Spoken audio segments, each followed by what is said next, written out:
Alright. Now we're live. Oh, sorry. Shit, I don't know what the hell just happened there. For some reason, it did not want to work for me. Now, we have multiple things happening here today. One of them is very interesting. Supposedly, or maybe, Ukrainian long-range munitions hit and potentially damage a strategic Heinz-K bridge leading out Crimea. So this is the official picture of that. Now we have multiple winds going on in the background. I think I'm going to turn that down just a tiny bit. Quite loud. I'm going to turn off this one as well so we don't have so much noise. There you go. Now you should be able to hear me. Now this is supposedly where they have maybe attacked by naval drone attacks, and this is not the Crimean bridge, but a bridge in Crimea. How you doing, Ocean? So I mean that's pretty that's one of the things that's happening right there. Hi, Nana. We got Ukraine is pretty much on fire after last night's massive attack. Now, of course, the official reports here is that Ukraine managed to shoot down, I think it was 30 out of 40 cruise missiles, but 10 still managed to hit the ground. Earlier, there was also reports of it hitting a blood transfusion. I was talking about Zelensky's tweet about that, and I showed it. That was yesterday. We saw a P-8 actually over Alaska, and apparently there has been Chinese vessels or patrolling or naval ships in the area. Now I'm not completely sure as to what that indicates or what they're doing there. P-8s are sub hunters, or also reconnaissance, so maybe some kind of submarines. China, in its awakening now, actually has the largest navy in the world, although I don't think any of their ships have blue water capabilities, meaning that they can't possibly make that. Well, possibly they could. I mean, I'm not really completely sure, because it seems that they have, but their submarines certainly could make it that far. And if they have a P-8 up there in Alaska, yeah, by Alaska. I saw a P-8 in Alaska. I've never seen a P-8 in Alaska before. I'm sure it's been there before. It just comes as we saw this news here. Escalation in the South China Sea. A Chinese Coast Guard vessel used water cannons to attack a Philippine supply boat near a second Thomas Shell in the Cebu Island on August 5th. Armed forces of Philippines. Philippines also being quite a strongly allied country with the United States. The United States operates a lot of vessels out of there. Russia and China sent large naval patrol near Alaska. So this is the report here. Now we saw the you have to subscribe to read it, so I can't really do that. It's the Wall Street Journal, and I mean, if we're seeing that, right? Thoughts are with Zaporizhzhia right now, missiles launchers, and will reach between 2:50 a.m. and 30 a.m. That was yesterday. Not a religious man, but tonight I will pray for all children across Ukraine. Please, God, allow them to see through tonight sound asleep. Well, they seem to have done so very well. How are you doing, Witchy? Patty, how you doing? Seem to have been doing quite well as well. Sorry. And another thing that I was just looking at now.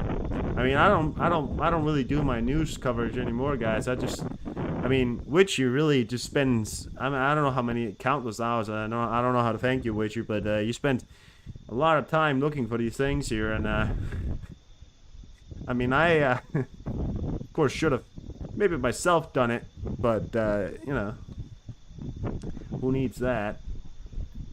Really, what I was researching was yesterday's indications. Now I shared, I think, a link earlier on my Twitter about some of the videos, or a video that came out about details of the massive attack of yesterday. So I think we should go ahead and watch that. because I think that might be a good video for you guys to get to see, and we can talk about that. So let's get that up here. We'll just keep it like this. 40 cruise missiles, as well as dozens of Iranian-made drones. It does Ukraine's help me. leader Volodymyr Zelensky said one of the missiles hit a blood transfusion center in the eastern Kharkiv region late on Saturday. He shared this photo of the destroyed facility in the town of Kupiansk. Ukraine says Russia has launched a massive aerial assault on the country. From Saturday evening into the Sunday, Kyiv says its air defenses destroyed 30 out of 40 cruise missiles, as well as dozens of Iranian-made drones. Ukraine's leader Volodymyr Zelensky said one of the missiles hit a blood transfusion center in the eastern Kharkiv region late on Saturday. He shared this photo of the destroyed facility in the town of Kupiansk, saying people had been killed and injured without giving the number of victims. The strike came after a Russian oil tanker was hit by a seaborne drone in the Black Sea. Ukrainian media published this video of the attack, although Kyiv has not yet publicly claimed responsibility. Russia's Sea Rescue Agency said no one was injured in the strike and no fuel leaked out. Joining us now is our correspondent, Matthias Belinga, who is reporting from Kyiv. Hello, Matthias.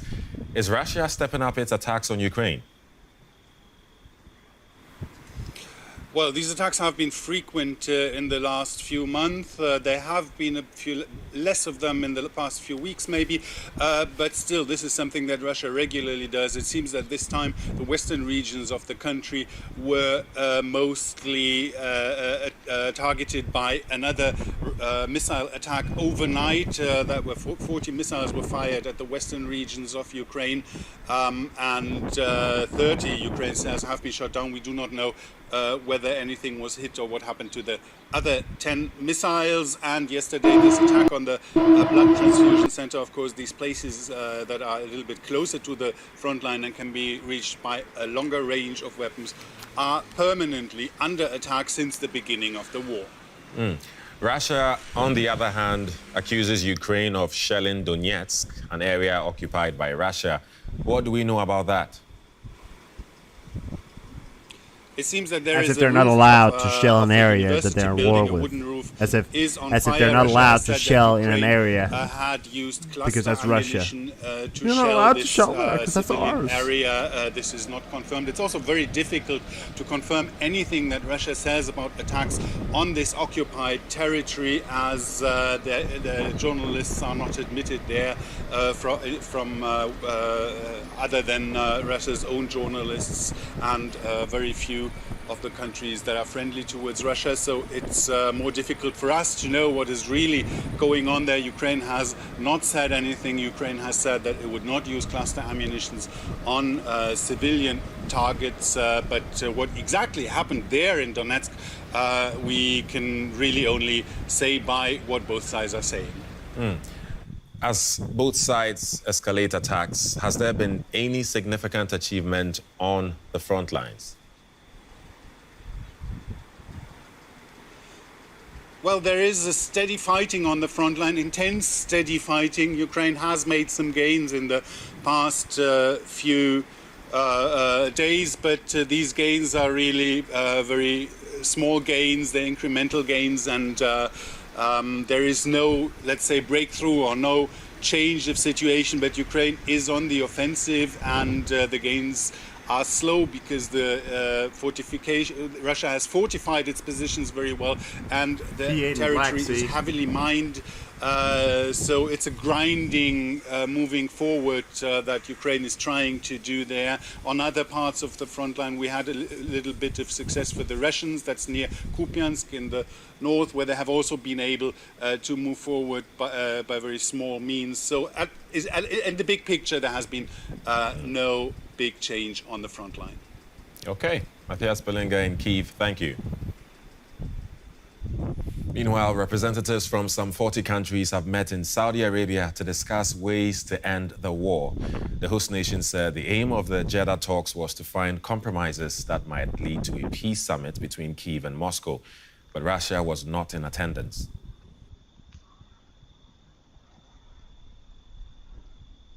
Rightfully so.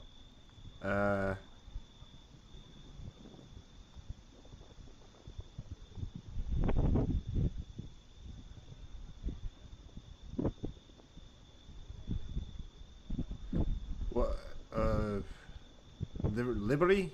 Oh, I know that guy. Did he talk smack? Did he talk bad?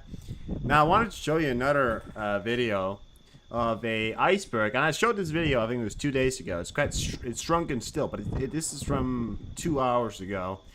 I don't know if it's taken 2 hours ago, but I want you to take a look here. Look at this.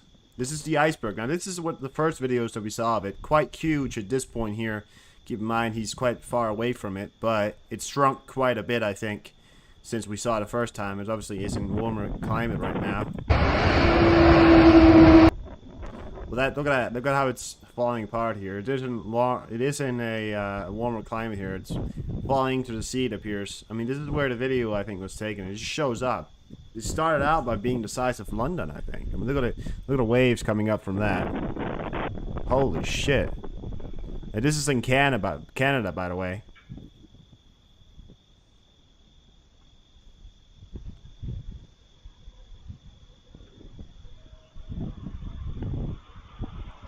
Look at that.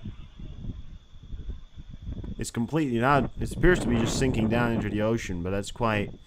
And this thing is, according to National Geographic, massive chunks, not hunks, of 10,000-year-old glaciers drift towards Canada east coast each year as social media is helping more travelers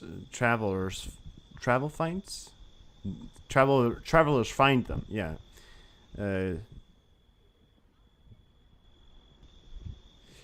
I mean, it does happen every year. It's just the first time it's been covered quite a lot. I mean, this is the first video that we saw of it at a Canadian town near the coast. I think was it the west coast or the north? Has drifted towards Newfoundland in Erie video. Yeah, the iceberg is in Newfoundland. It's from by the way, it's from Antarctica, and it drifted up along the probably drifted up along the coast. What I find weird is that they're saying it's from Antarctica. Antarctica is pretty far away compared to the South Pole. Sorry, the North Pole or whatever. Right, Greenland. I could imagine it was closer from there, but you know, I just feel like it would have.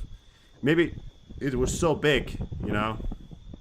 This was apparently the size of London when it started out, so yeah, that's crazy. I mean, that's you know, in further indications of climate change or whatever. What is that? Zelensky puts his signature on the Storm Shadow Scalp EG missiles on the Su-24. Oh, hello there. I want to see that. What do you say?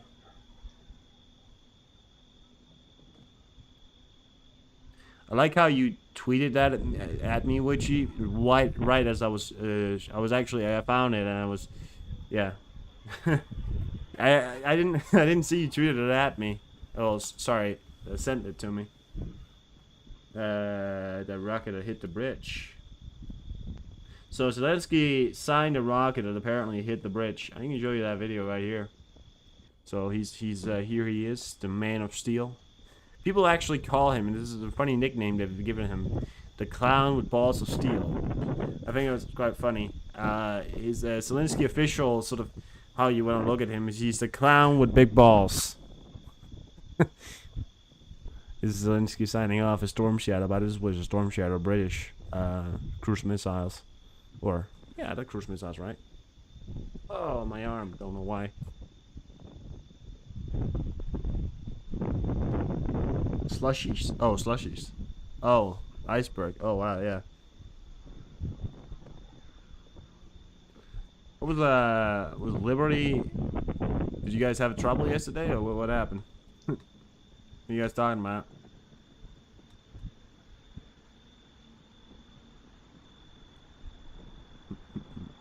I have, as soon as Russia launches its takeover, this is another thing. Russia apparently has leaked documents that showed their supposed annexation of Belarus by 2030. Which, you know, supposedly they're supposed to take over Belarus by 2030, is what they're saying, because they're moving so close. And I actually have, Lukashenko's new work here. It's, it's you know, this is him right here. He's working his ass off, you know, and he's getting the potatoes out. The biggest of steel, in fact, yes. But this is what Lukashenko's going to be doing as soon as Putin's in charge again, you know. Apparently, well, if it happens, right? I feel like if Belarus was to do anything smart now, get rid of the Wagners and put on a Western front. Because if they have any chance of actually getting towards the West and getting into the West in a sort of neutral parting way, right? It's now, because Russia is weakened. Well, very weakened. You know, they have a chance to do it now. I feel like if Belarus should definitely realize that they're not going to be relying on their defense from Russia. I personally wouldn't do that myself. Prove no mines. All right.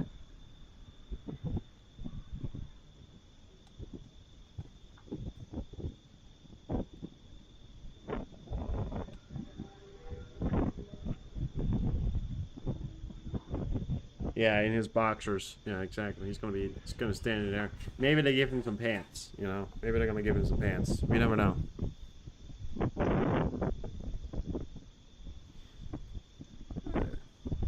Act up. What did he say? I mean, now I'm confused as to what you guys are talking about. You guys have a whole fight while I was gone? Apparently you did. Now, another thing, apparently, now this took me by a big surprise here, reading this article here. An asteroid. You might see my title. You might have seen my title, and it proved to something here. So look at this. A 137-meter asteroid is approaching the Earth. It will fly at a distance of 308 million kilometers from the planet. NASA Jet Propulsion Laboratory reports if the asteroid approaches the Earth at a distance of closer than 7.4 million kilometers and its size exceeds 150 million by, I don't know how it would exceed, you know, probably by, but listen, you know, I think 150 meters, that's extensive. Then NASA would consider it a potential hazard object. But now, not 100, what was that? 3.8 million kilometers from the planet. And now, this is weird, right? If the asteroid approaches the Earth at a distance closer than 7.4 million kilometers and exceeds 150 meters, then NASA would consider potential. Now, it's going by, and it's 137, right? And it's going to be flying by at 3.8 million. So it might not be the exact size, but when you round down and think that it's at 3.8, right? I don't completely understand. Listen, I'm not the perfect person you want to ask when it comes to kilometers. Or, sorry, not kilometers. I know what kilometers are. I'm not, you know, the most perfect expert on asteroids, or how they form, or how they work, or how they do anything. I mean, all I can really sit here and say is that perhaps it's gonna bring along some potential danger. Maybe some of the rock could fall apart, hit Earth. I mean, that's, you know, when you read into it. But at the same time, I sincerely doubt that something like that could happen. There's no, I mean, the thing didn't really have a name. Either did it have a date of when it's gonna hit, but I'm sure there will be more on that if it does become a potential hazard. I mean, I think what they're trying to say by potential hazard is if it becomes a danger to Earth of impact, right? I mean, or some of the breaking off with, you know, arguing with Witchy. Oh, fair enough. Well, once in a while you gotta argue with Witchy, you know, just argue a little bit.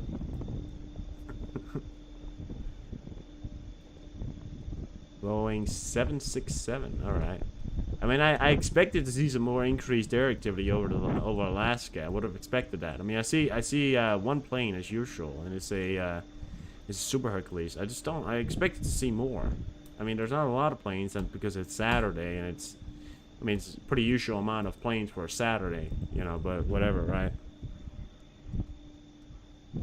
Yeah. Listen, I think there's a greater risk on Earth right now than there is a risk from that. I mean, that's what I think. The tensions high on NATO's border with Belarus after Wagner troops move closer, they say. Now they're reporting here, and this was one thing I also want to point out here, that apparently they're reporting more and more that the Wagners are moving closer to the border. Now, not only moving closer, they're happened last week. Oh yeah, but yeah, I know that didn't happen. Well, it's Blue Spider, yeah, and I didn't know it happened last week, but we still saw a P8 in the area, so possibly if it happened last week, they can do it again, you know, and it means that they're not getting ready, but it means that they're trying to posture up something. So whenever, it doesn't really matter when it happened. I mean, I might have said it happened yesterday. I didn't mean to say that then, but still, it's a escalation in every way possible.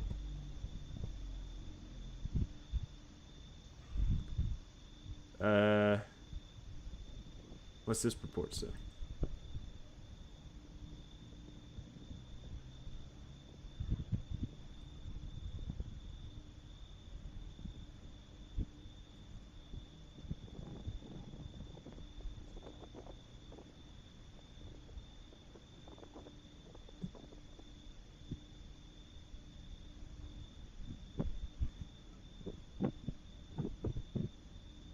The age of conscription was just raised to 70 in Russia. I bookmarked my dining pressure. I mean, yeah. I did not get my wisdom teeth pulled. I haven't been able to call the dentist yet because it's Sunday and they're closed on Sundays, so can't really call them yet. I mean, it's not an emergency. If one life, I mean, the age of conscription, I don't know how true this is. This has come from a verified account, but of course, you know, I can't always trust verified accounts. I wouldn't be surprised if they did do that. Update list just dropped. What?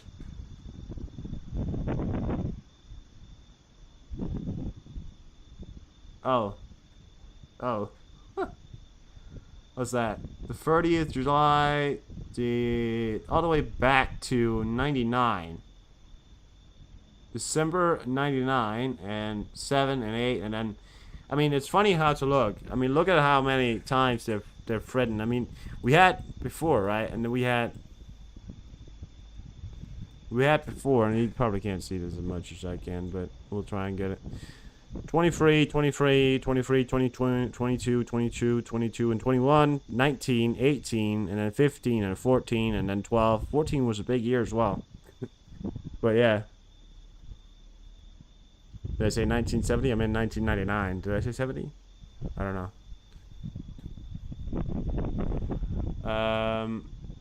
What appears to be, there was another report here. I'm gonna follow up on this guy. This guy is saying here, you're looking at 15 S-300 tells at Lunich, Belarus.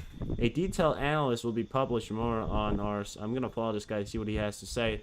But apparently, I mean, I can't claim this, right? But I'm gonna show the picture anyways, in case it becomes true. Apparently, they're showing now. This is S-300 systems, launchers, something like that. I mean, I can't even claim it's in Belarus or whatever the hell it is, but most of this is somewhere. Yeah. I mean, Putin has claimed so many times to use nukes, you know? I mean, it's quite far-fetched. I do see some planes over Alaska. I mean, if they're posturing up in Alaska, you know, that's significant. I just don't know why. China really should not get involved. You know, it has a strong military in the sense that it has a lot of numbers, but it in any way possible. Oh, we have Kharkiv region turning on here. We have air raids. That's Kyiv. Is that wind in Kyiv? We have air raids, air sirens in Kyiv. Maybe it's in Kyiv as well. There's no sound though in Kyiv. It's not turning on here. But I mean, China should be waiting. I mean, they can't even match the U.S. Capabilities before 2027, and they're starting about it. 2040 would be when they could take on the U.S. You know, they're about 20 years too early, right?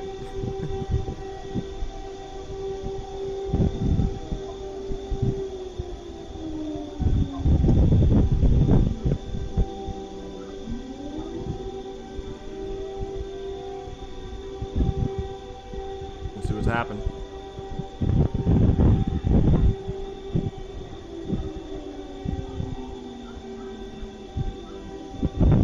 Yeah.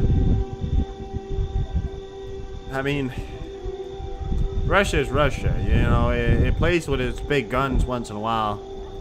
And, it's kind of like that kindergarten bully, you know. He's always gonna play with his muscles, talking about how he's bigger, but in reality, we all know that you're stronger, you know? You can take him on, sure, in a fight, you know?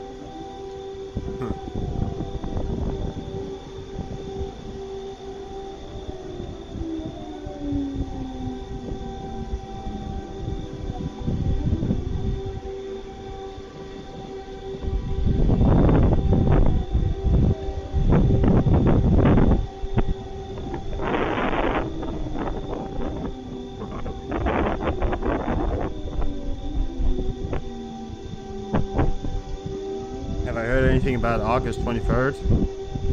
I've not heard anything about August 23rd. What's going on?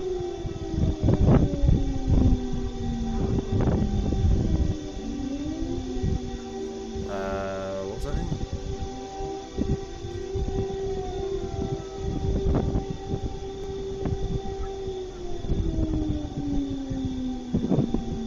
What? You heard that everyone was going to go into bunkers on August 23rd in South Korea. So they were announcing drills.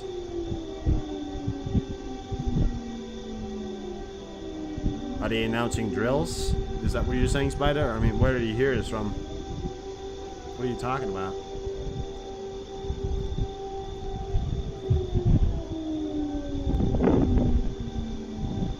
They're announcing drills? I mean, if that's, you know, you can't...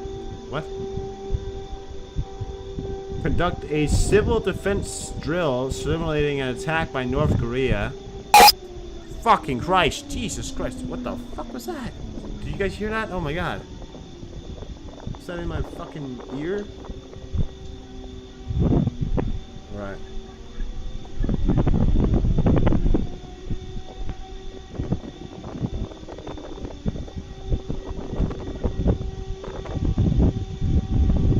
Yeah, it's a test then.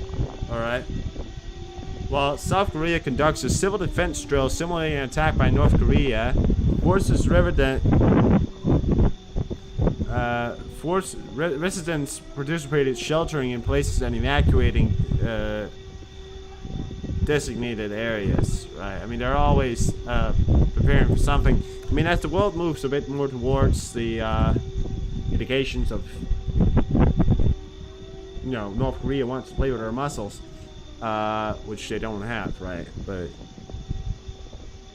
shit ton of artillery pieces, and they could definitely do some damage. Is what I'm saying, right? The way they control their people is on a whole other level as well.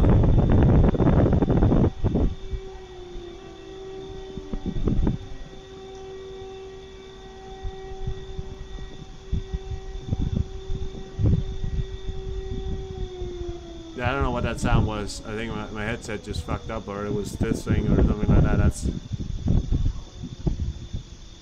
don't know what the fuck that was.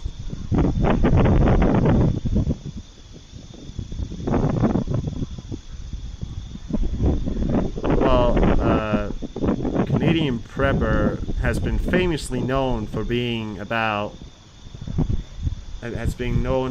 being famously wrong about pretty much everything. He's a salesman. He tries to sell everything, so he tries to play up your fears so you buy his stuff. So I wouldn't take his words very. I mean, he reads the headline. Canadian Prepper is the kind of guy to read a headline and then go, "That's what's happening, right?" I mean, it's a drill, possibly, and South Koreans are always drilling. An indication of everything.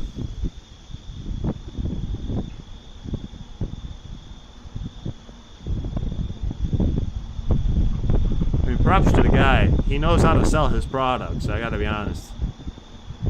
Just adds you gotta use the. Oh, what's going on here? So we have. Sorry about that. 1 second. Apparently.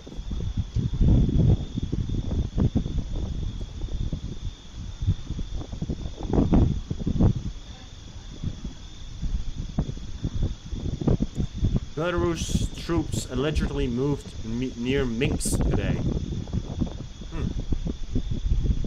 Nice. This one. Okay, I could also just do this. Belarusian troops allegedly moved towards Minsk today. This is tanks right here. Now, oh my God, is that FIV? IFE?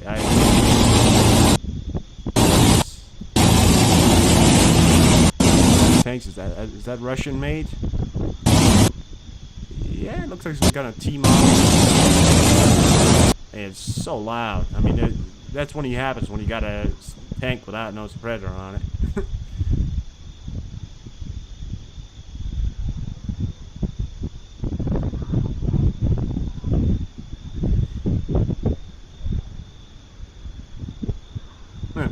Yeah, I mean, if a guy says enter the world every day, you know, eventually you gotta realize that maybe he doesn't know what he's talking about. No, this. They're moving troops near Minsk. So why near Minsk? Why not near the border? Well, maybe they're getting ready for something. Supposedly they're getting ready for the factor that NATO's gonna push so far into the fucking country. They know it. They're moving troops to Minsk just to protect them, right? I mean, if that's what their indication is, you know, kind of knowing that you already lost the war. I mean, I would be surprised if the Germans moved tanks up to Berlin because they knew we were going to lose the war. They didn't do that, right? The piece with looked at a satellite image which showed the first signs of activity at the military base in Belarus amid speculation that active troops were relocating there. Yeah. Okay, so you're about 2 months too late on this, mate. Somebody just retweeted this now and said, BBC verify, BBC News. BBC just talked about this now. This guy's posting this now. Alright.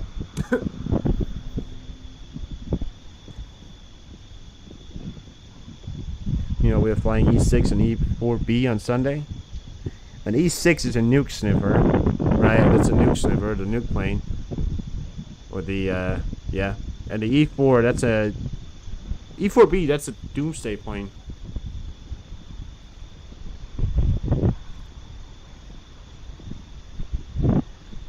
Mobile unit station, or what do you want to call it. They usually fly those around. Do they do that all day?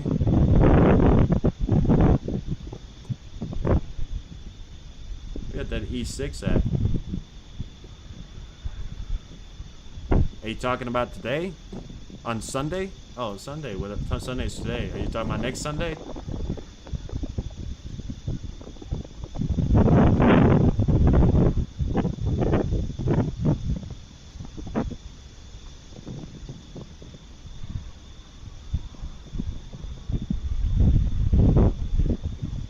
A bunch of tankers in Europe.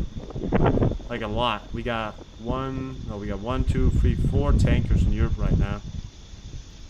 That's a lot.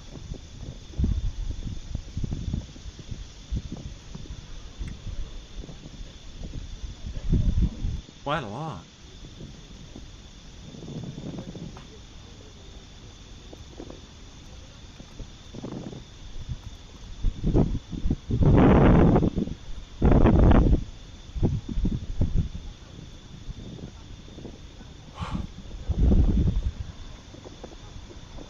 Globemaster?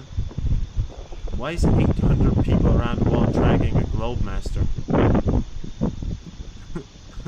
It's a fucking cargo plane. Nothing interesting about that.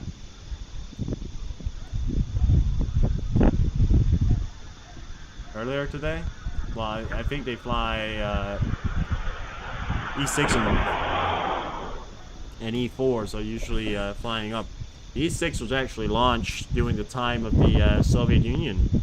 During a time where America thought that they had a disadvantage, which actually proved later on they did not have a disadvantage. But at the time, America thought that they were at a disadvantage when it came to the amount of nuclear weapons they had. So they devised a plan of having E6 in the air. What was it? 24/7. 24/7 missions. And then if Russia was to retaliate, those E6 stationed in Europe or America could easily retaliate while not relying on the U.S. command. Well, yeah. So that's the history of the E6 when they came along there. They were actually pushed into service because the threat came from the Soviet Union at the time, which proved to be false. I mean, what was it? Nikita Khrushchev said that rockets or nuclear weapons or rockets were rolling out of the Soviet factories like sausages. In fact, there wasn't. They were having a lot of trouble making a lot more. And in fact, America had a large advantage against the Soviets. So just one of those things they only caught on to in the 80s. Also, America's relaunching their nuclear arms race, and you want to call it that, right? America is pretty much. By the way, the volcano is completely died down. I said this before. I think it's locked itself in. It's completely died down as well. Bomber ships and missiles. Yeah. The nuclear arms race has restarted in ways that I think both Russia and the United States are actually making more nuclear weapons. Now, the United States has actually ordered an issue to their scientists, nuclear scientists, are the people who make the rockets, right? They said, we want 30 rockets, well, we want 30 nuclear bombs a year. Before they were making 10, or were supposed to make 10. They didn't really make a lot because there wasn't really a need for it. America already had a lot. Now they want more to match the Chinese growing arsenal and to surpass the Russians. So this will be completely new and functional nuclear weapons. Problem is, they haven't done it for a while, and they're actually going back to the same place where Oppenheimer made the first nuclear bomb. That's where they're going to be working on it. Well, working on it. They're probably going to make some new variants and all that. And I just thought to myself today when I was reading that, the Cold War didn't stop, right? I mean, yeah, sure, the wall came down and the Soviet Union fell, but I just feel like, looking at it now, we might have had some years where the Cold War wasn't really something we thought about, or that we did in fact not have a Cold War. But I would in fact say that we're now seeing a complete cutoff of Belarus putting up a giant wall alongside the Russian and the Latvia and Estonia border, cutting off Russia completely. I would say that the Cold War is in full effect and is right now very active. I mean, it's maybe the Cold War 2.0, or this time it's Russia and China against the world, right? Or North Korea as well, but we don't count them in, right? I just, when I'm looking at it, there's still the divide in the world where nowadays I would say that the Cold War is still very much active. Yes, there is a new Cold War buildup. I would say it's very much here. I think we're in this instance where it might even be more dangerous right now than it has been for a while. I mean, I don't think we've had such a tense situation right now since Cuba, maybe, or something like that, China certainly is putting up their posturing, and I would say that the Iron Curtain might just be relaunched, and re-put and remade. just now it won't include Poland, Romania, and pretty much half of the fucking world, half of Europe. It will just include, yeah, North Korea. It's kind of like people are saying, people are like it's Russia and China against the world, and people are like, oh, and welcome, and Iran and North Korea, and then people are like, yeah, well, I mean, yeah, we can count them along just to be nice, right? But let's be honest, Iran and North Korea doesn't have shit. I mean, Iran operates some older systems. They have an army, but they don't really have what I would call a successful army, right? They're surrounded, by the way, by a lot of enemies. You know, Afghanistan hates Iran. Afghanistan has made incursions into Iran. You know, Pakistan does not like Iran. Saudi Arabia does not like Iran. So they're surrounded by a lot of people that hate them, right? Can't poop, you can't be at the club. Well, that's one way to put it, I would say, yeah. But I mean, it's not North Korea, let's be honest. It's not in the fucking club, right? I mean, it doesn't have the capabilities. Neither does it have the ability to go on, right? I mean, let's be honest. North Korea does not have the capabilities to fight a long war. South Korea has that capability. North Korea does not. I mean, North Korea would be able to put on a fight for a while, right? I mean, maybe a month or a year. That's dependent, right? And eventually, they'll probably run out of most things without being able to replace them, and Russia will not be coming to their aid. The only people that might be coming to their aid is China, but if you know, and that the only reason why I think China would care about North Korea is because they don't want a Western country bordering them, because there's no right now there's no Western country bordering them, which is well, other than India, which is kind of like on the line of Western and not, right? And we don't have a really, you know, complete package with them. I mean, we have obviously there's Hong Kong, and those are obviously now still controlled by. I mean, Hong Kong is controlled by China. Most you know, mostly, and the only Western country really close to China is Taiwan, but they don't want one bordering them. Is if North Korea falls, we have a forward operating, very close U.S. ally just up against the border. But the only reason I could see if North Korea was to try and fall, China would definitely interfere by giving it a lot of stuff to keep it going, right? I mean, that's what that you know, like they did in North Korea, like they did in 1950. I mean. At that, I can almost guarantee. I mean, I can't imagine China staying out of that conflict. You can't imagine it because it would be stupid of them to do so, right?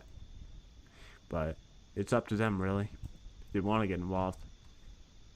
I mean, it also just means that the United States could make a pact with South Korea and move nuclear weapons right up on a Chinese border, and China would probably not be so happy about that. I mean, I can't imagine why.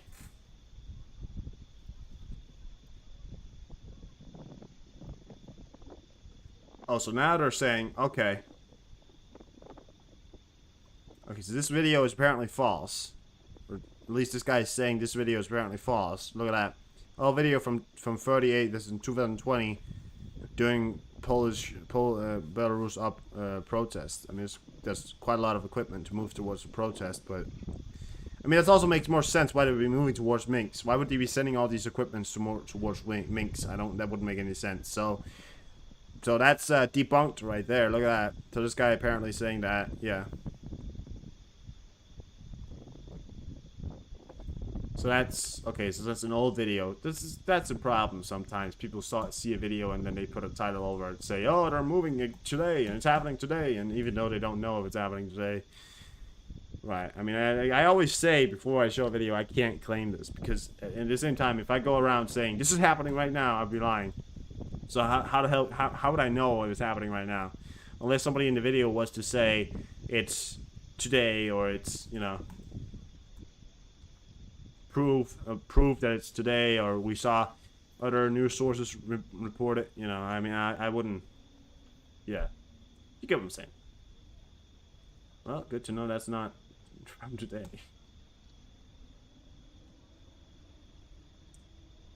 Yeah, I mean, other than that, despite yesterday's horrific scenes, today seems to be a somewhat moderately quiet day. I mean, other than supposed to be a rock storming towards Earth, an iceberg, and some fires, and posturing, and Chinese posturing, and explosions, and all that, which are, of course, we talked about. I mean, other than that, it seems to be quite a quiet day so far, or at least today seems to be, at least in the moment, seems to be somewhat quiet.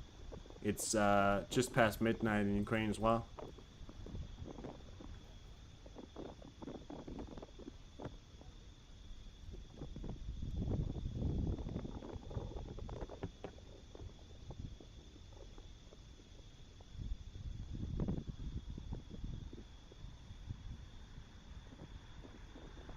You get wind patterns up here.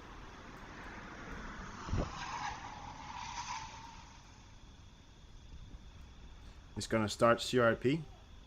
What do you mean? We'll know in the next hour if Russia's gonna start. What do you mean by what does CRP? What? I don't really know because I'm not. Sorry. Sometimes if I yeah, it certainly would be a perfect day to blow up the 7PP. I mean, that's a terrible way to say it, right? But looking at the wind patterns today, it would be one of the best days they've had in a while to do it. Oh crap! Oh. Gonna start crap, right. Fair enough. My bad.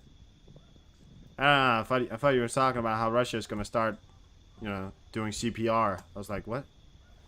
They're gonna revive someone? I also hate how apparently in front of this Odessa cam. Well, is that Odessa? Yeah, Odessa cam, right? A little spider has made a fucking web right in front of the camera. Look at that. That's a web right there, and I saw that earlier. It literally made a tiny web in front of the camera, but it just looks so huge. But it certainly would be a perfect day to do so today. It's one of the perfect days, right? The more perfect days. Yeah. Alright, there's an all clear in Kharkiv now, by the way. If you can hear the air raids there in the bank, that's an all clear.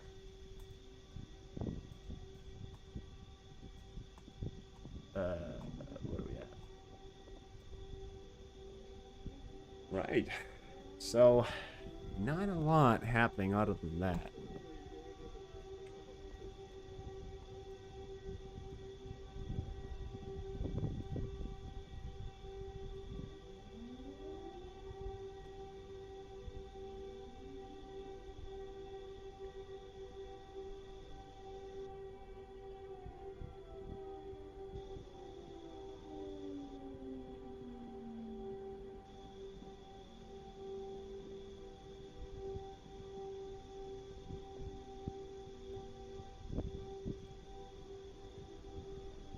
I mean, a few front pushes from Ukraine today as well.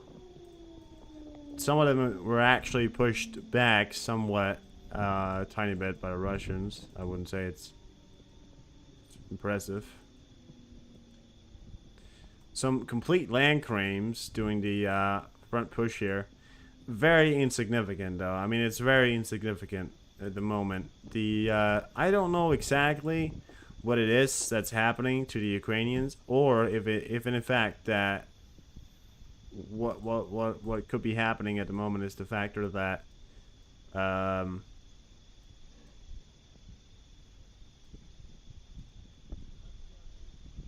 they're simply well, that the Russians are holding, despite how unbelievable that is. But how hard it is for me to say that the Russians are holding the front line. I have to be honest. They are holding a front line as it seems. They're small pushes and probably eventually something could happen there, but yeah, I gotta be honest with you. It's a stalemate at the front right now. It's a complete stalemate. What worries me about stalemates is if the Russian front is holding the front, That means Ukraine has to spend considerable amount of resources staying in one place, you know. But both armies staying in one place usually means a quiet time to reorganize or redo stuff, which is why Russians are probably using this time right now of relative peace on the front line to move some stuff to the front line to get, you know, to get as much resupplyment as I would say the Russians can afford or even can get. Probably why they're using this time right now of relative peace on the front lines. Well, when you say peace, right? One thing is about when you say peace, there's usually never peace. They're fighting every day, but what I mean by peace is that it's holding in the front and it's holding the line, which is considered as relative peace, right? And relative stability, I should probably use, not peace. Relative stability on the front line means that the Russians could possibly move some stuff into Ukraine that would solidify their front line even more. I mean, I think the Russians are planning on just sticking in and claiming the territory that they have now. Considering the territory that they have now, it would be a considerable amount of land. I mean, it's bigger than Denmark. The amount of territory they have now, I think, is bigger than Denmark in total. And you got to look at Denmark, right? Look at Denmark right here, and then look at this territory. You know, it looks big, it looks small on the map, but you got to remember, Ukraine is huge, right? So, I mean, they would get, you know, more warm ports, which is one thing. Certainly get a lot more warm ports. Get access to ship routes easier. They would probably like Odessa, which is one of the things they've talked about. But yeah, I would say that the Russians right now, strategically, you know, as much as it again pains me to say, strategically are doing. It hurts me to say. I mean, sometimes I don't know why. Relatively alright, but that does not mean that nothing will. Makes me gag. That does not mean that the Ukrainians won't break through eventually. I have full confidence in the factor that Ukrainians probably will manage to break through eventually. But the Russians definitely are supplying their front lines, and it looks like they're putting on a defensive posture, in the sense that they are now on the defensive side. I mean, the funny thing about how the war has changed is that Russia is now on the defensive side. You know, supposedly the Ukrainians were supposed to be on the defensive side. Officially, the Ukrainians are on the defensive side. When you're being invaded, you are on the defensive side. But you gag every time? Yeah, exactly. Yeah, I don't know. I hate saying it, but, you know. Supposedly, officially, technically, Ukraine's on the defensive, right? And Russia should be on the offensive, which they are still technically doing. But in reality, the Russians are in the defensive at this point, and the Ukrainians are on the defensive when you look at how the war is posturing up, right? But, yeah. I mean, yeah. I mean, I can't know what the Russians does or does not, but I can imagine that they're using the relative time of stability to dig themselves in even more and supply troops that previously probably wasn't supplied enough. I mean, this amount of supplies, you know, supplies in the sense that probably not the most significant supplies, but it probably is gonna be a little bit better for the Russians, as much as I hate it, right? I mean, the troops that are probably dying a bit less now because they're in this defensive posture. I haven't seen any major breakthroughs, but that can all break, you know, or do anytime soon. I think what the biggest mistake from us right now is the mistake of not giving Ukraine enough. I think we haven't given Ukraine enough, and the United States needs to get their asses up and actually get those fucking Abrams into the country. I mean, Germany can't keep up the line forever, right? Germany needs some support when it comes to it. Denmark needs to get their asses up, and I'm not alone on it, you know. The United States, UK has been supplying cruise missiles. We'll give props for that. Denmark, you know, we need to get our asses up. We haven't supplied shit. I mean, yeah, you know, it goes for everybody really. But those Abrams, when they came out with the announcement, it's gonna be, you know, in like a few months. I'm like, Jesus fucking Christ, that's, you know, too much, you know, too long, I would say. I think Ukraine should probably also use this time to posture up maybe and dig in, or you know, we could possibly see a relaunch of World War One tactics where there's going to be trench lines, because we know that's technically what's happening right now. Ukraine is not digging themselves in as much as the Russians are, but this could be a relaunch of World War One tactics. I mean, we have World War One weapons in Ukraine, actively in duty.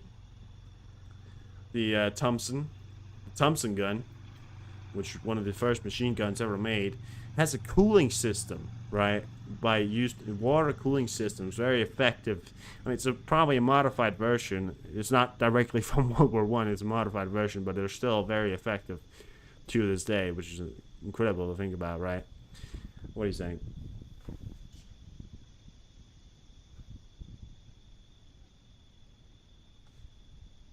Putin.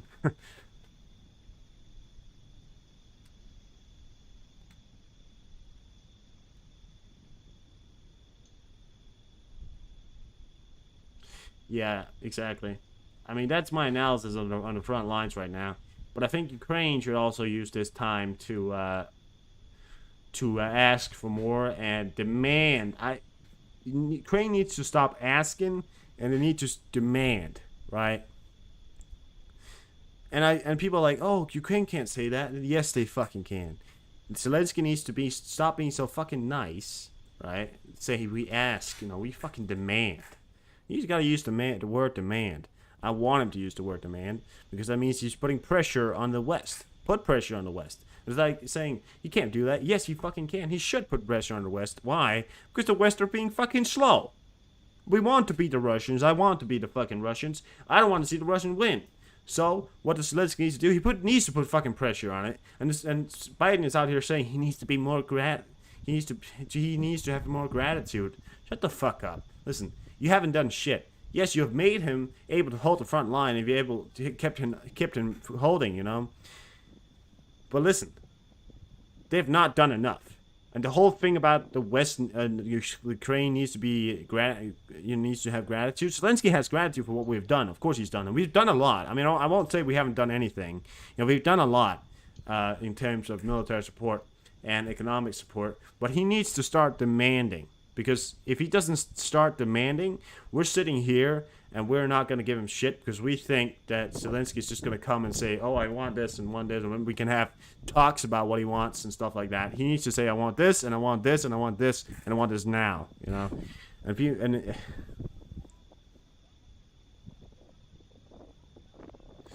You know, he has to be honest, and exactly, he has to say, listen, I'm fighting the Russians. Unless you want to fight the Russians, you better give me some more stuff. I mean, I'd do that, you know. Unless you want me to fight the Russians, you better get me those jets. You better we gotta get my men trained, and you better get me some tanks, and you better get me a lot of equipment. The West are gonna be fearing out the fact that they don't want to be fighting the Russians. So yes, I think Zelensky needs to stop being so fucking nice. I mean, really, he needs to stop being so fucking nice. He needs to demand. Listen, if I was in charge of a Western country, and Zelensky came and said, I want this and I want it now, I'd respect him for that. I wouldn't say, oh, you need to have more gratitude. I respect him for that. Because as a man, he knows what he wants. And he knows exactly what he wants to win this war. He's talked to a lot of officials, probably, or his military guys, you know, and they have said, we need this to win, or we need this to move forward. And he's come to, and I want this now. And then he has to be, you know, a little bit more aggressive in the tone. I don't think Zelensky's the most aggressive person, and I respect him for that. Not, you know, going complete Mad Max, but I'll think about it, Ocean.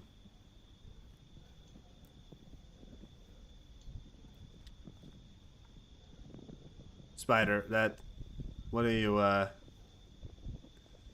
please don't come in here. Please don't say something like that. What do you mean, open my eyes, we're all gonna die eventually? Of course, we're all gonna die eventually, but saying something like that, open your eyes. That's stupid. Don't do that, Spidey.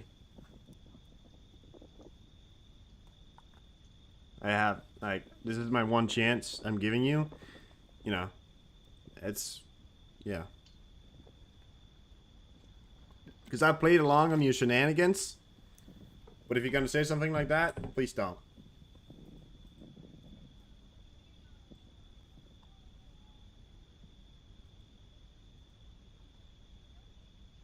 That's just it.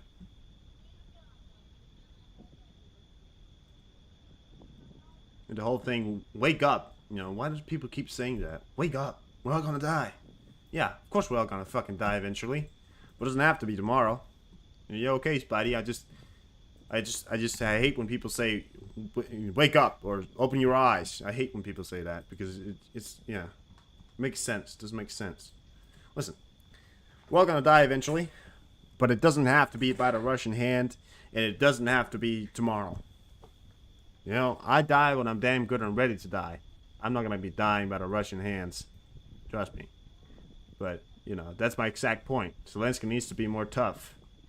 You know? Niger junta says it has closed Nigerian airspace until further notice. Oh no. Anyways. Yeah, there's definitely something going on there. I mean, there's a military coup going on. I mean, I'm not completely informed of what's going on in Niger, but mainly I don't really care because there's so many wars going on in Africa and so many intricacies and civil wars and warlords and stuff like that, that at this point I'm just, you know, well, I care, you know. It's, well, I do care, but at the same time, you know, it's like they just keep, like, posturing up at the same time, right? And what I don't get is them talking smack about Western countries and saying like, oh, you need to give your people better money and stuff like that, while being the 8th poorest country in the world, having people starving on the street. You know, it doesn't make sense. What are you saying?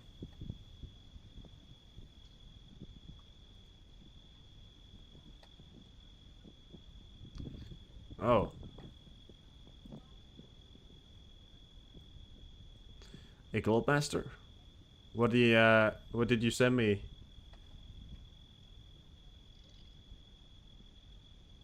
Received for Algeria and Niger. And they're talking about a cargo plane, but I don't know what they're talking about. En route to India. That's the Indian flag. Is it not? Or is that? No, that's a Niger flag. Shit, they look a lot alike.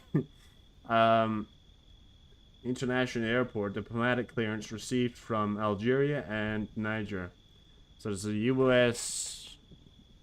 cargo Goldmaster free heading towards Niger or Algeria to deliver weapons? Maybe? Africa always fighting. Yeah, exactly. I mean, there's so much intricacy.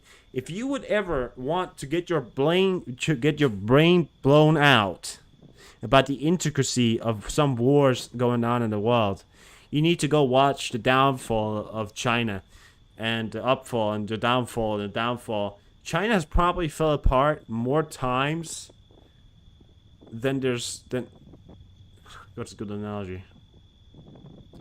Then Italy has made pizzas, right? It's fallen apart so many times. It's ridiculous. It is so fucking ridiculous. I mean, the amount of intricacy, the amount of stuff that happened during those China downfall. I mean, it was, you know. I've seen a guy called Oversimplified, really great. I really love his videos on history. He's short. He makes his video very oversimplified, but you know, he also said himself, if I have to put a pinpoint on how intricate these wars were, you would have to be here for an hour, you know, just to make, you know, a dent in that history, which is insane, you know. Yeah, I mean, it probably will not end. I mean, yeah, no, I mean, it just needs a firm hand, I think. That's why I'm saying, you know, America back in the day was that firm hand who would probably go around saying, you know, hey, you know, you guys want to fight? Nah, it's not happening. Usually they would also go, oh, you guys want to fight for democracy? Go on ahead. And then the communists would go, oh, you guys want to fight for communism? Go ahead, and they would support each other's wars. It was an interesting case, I think, some African country where first the Americans started supporting one of the sides and the communists the others, and then the communists switched side alongside the Americans, who switched side as well because the regimes changed. You know, that was a whole thing.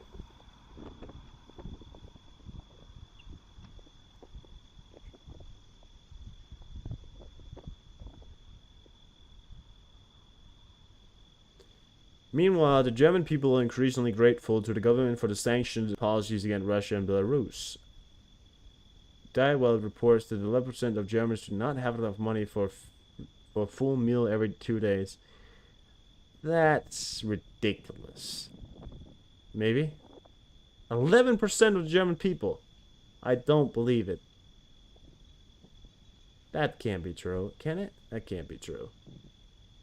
No, that wouldn't come because the Russians had a sanctions.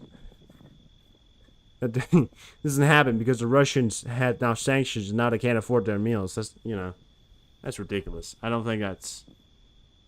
No, it can't be true. 11%, that's a lot. That's a lot. I mean, if that's true, then and they need to then they need to get their money straight. But that's ridiculous. That's ridiculous.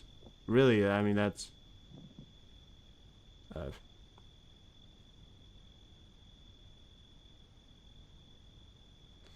so what are you saying? America today is like a black hole, strong on the outside and falling apart in the middle. Yeah.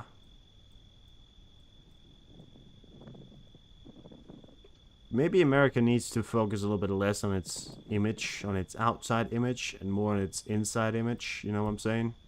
You know, if you have a strong population that likes that wants to posture up alongside you, and that believes in the country you fight in, it means a lot more. I believe if they focus a lot on their internal struggles, what's going to be the result of it is going to be a much stronger looking America. They have to do that. They have to stop focusing so much on their outside images, because as soon as they start focusing so much on their outside images, what's going to happen is that they're going to, you know, they're going to drown their own economies, and they're going to drown the people living in the country. I mean, they're already doing it, right?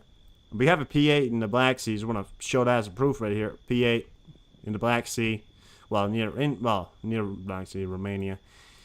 It's there, and it's been there for a long time. It's there every day. I mean, it's now a relatively new thing. It wasn't really there before like some months ago. I don't know, but yeah. Supposedly, this is the plane that's heading towards Algeria or something like that. This is the Globemaster right here, the Globemaster 3 heading towards somewhere. We'll keep an eye on that. I have no indications of what's inside of the thing, but yeah. If it's going to a country that's at war, you know. Why do we support either side of that? I feel like, you know, people are like, oh yeah, we have to support the democratic side, but at the same time, the democratic side in Niger has also allowed the country to sink into its worst economic downfall and have inflation alongside with extreme amount of starvation and people not being able to afford basic human needs. So yeah, you know, if I was you, I probably wouldn't be the first person to go, oh, here, take my weapons. I would say, you know what, maybe this uprising that you guys are calling a military coup is really just a lot of people really unsatisfied about starving constantly. You know, it's can't be true that they want to support a country that's the 8th poorest in the world.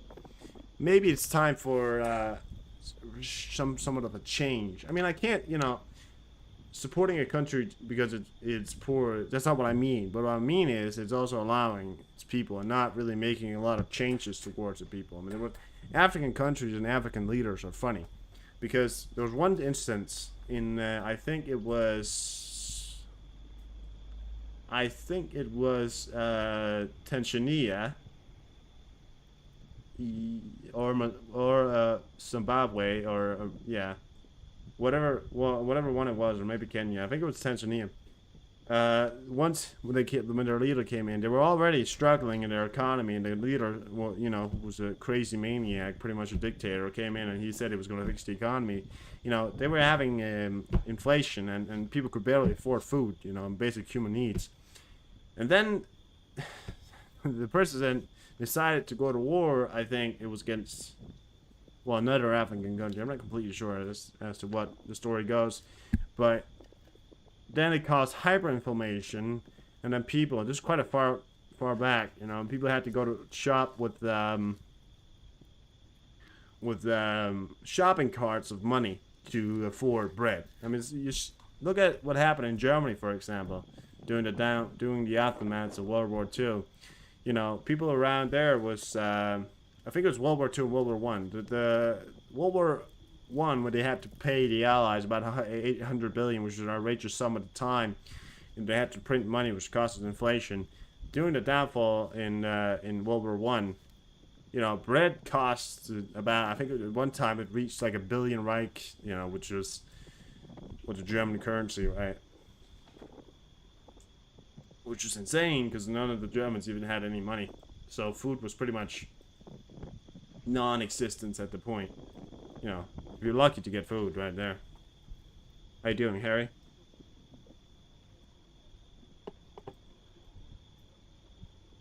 Yeah, it's ridiculous. I mean, maybe sometimes we should just let conflicts be conflicts.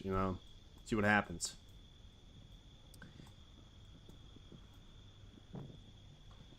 Unless it's a crazy dictator wanting to take over a country and rule it like economists rule, I can see why we might want to interfere. But if it's an uprising by the people and then the United States want to interfere, I would advise them against doing that. I certainly would advise against doing that. We have 2 planes from Qatar. One appeared to be heading into Russia, and the other appeared to be heading towards China. What the fuck? I mean, that's American-made planes. That's the Globemaster right there. This one's heading into Russia. It just crossed into Russia. It was, well, about to cross into Russia.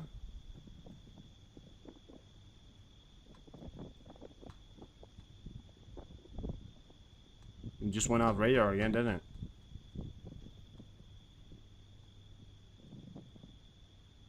Why the fuck do we have 2 that's from Qatar heading into Russia? It's a Globemaster. American-made plane heading into Russia.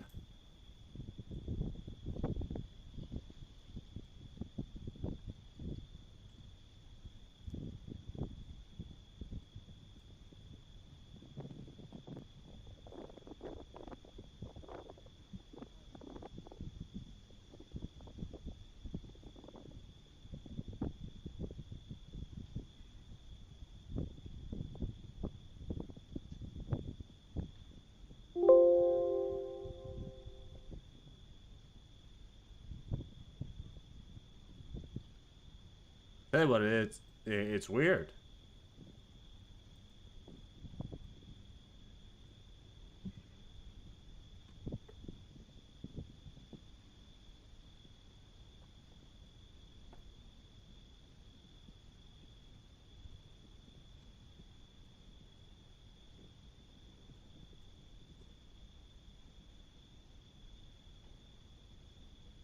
That is weird. Wow, okay. So one appears to be heading towards China. The other one, well, it's in Mongolia, both of them right now, or one of them is probably in Russia.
Shit.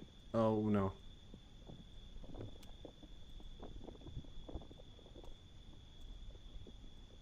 Wait 1 second. Sorry, okay. I was posting about it.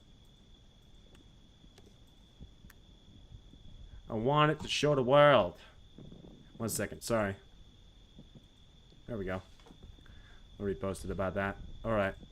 Well, that is weird. I mean, that certainly seems weird to me because I don't really understand why they would. Why? Yeah. Why exactly are there two United? I mean, they're not from the United States, but a bot, so the American plane, right? From Qatar heading into Russia. I mean, that's a non-sanctioned country heading into Russia. Why? Oh wait, no, scratch that. What are they doing? So now they're over here. I mean, the other one before was over here, right? Now they're here. I mean, are they heading to Mongolia? China? Are they going to China? Why are they heading to China?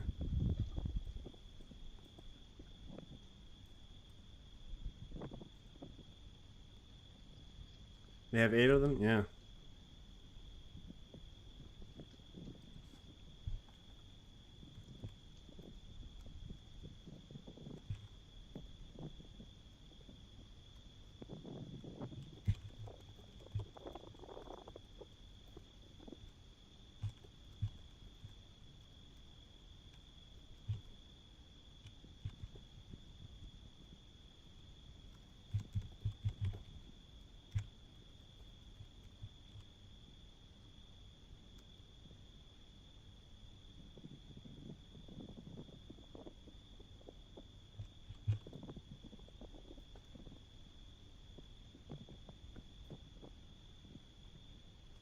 Well, it appears that 2 planes from Qatar apparently is on a field trip to China or Russia. They're both in Mongolia right now, and they're either heading to China or Russia. Yeah, I would say heading towards China area or Russian area or whatever the fuck they're doing. I mean, one of them keeps going off radar and the other one keeps staying.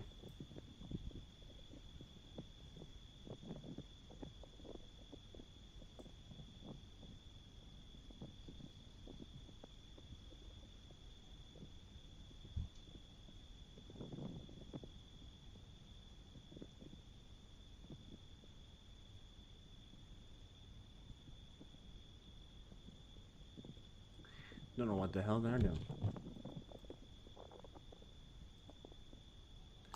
Are they stupid?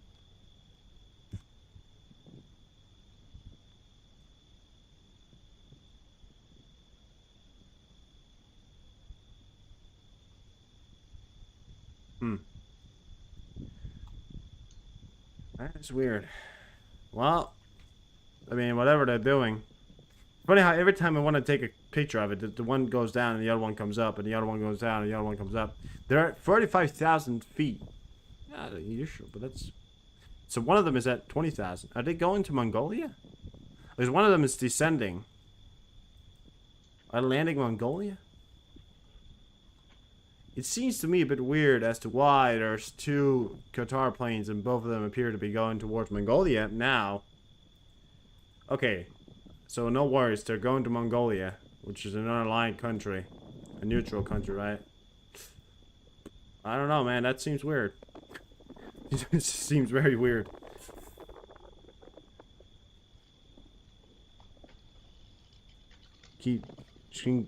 Keeps going to white color. Is on yours as well? No, it's not on mine as well. Mine is not going to white color. Nope, don't think so.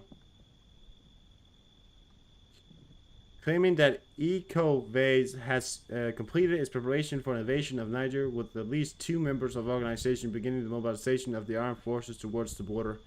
Here we have, oh my god, okay, so we have 14 minutes ago here, guys. This is the CNSP Communiqué numéro 22. Malgré la désapprobation des... I mean, I can listen to it, but this is, I don't speak Nigerian. In Niger have released a statement. Well, Niger. I don't speak Nigerian or Nigerian or whatever the fuck it is. Statement within the last hour claiming that ECOWAS has completed its ECOWAS has completed its preparations for an invasion of Niger. The military junta in Niger has released what? Niger have released a statement within the last hour claiming that ECOWAS has completed in preparation for the invasion. Niger will, with at least 2 members of the United States, begin the mobilization of their armed forces towards the border. So Niger has begun its own invasion of Niger. Okay, well, it's apparently an independent military force, right? Or okay, so an invasion of Niger, as we're talking. One of them apparently has, look at that. At least 2 of the members of the United States are beginning mobilization of their armies beginning the mobilization of their armed forces towards the border. So they are not beginning, but they've begun their operations towards the front to the border.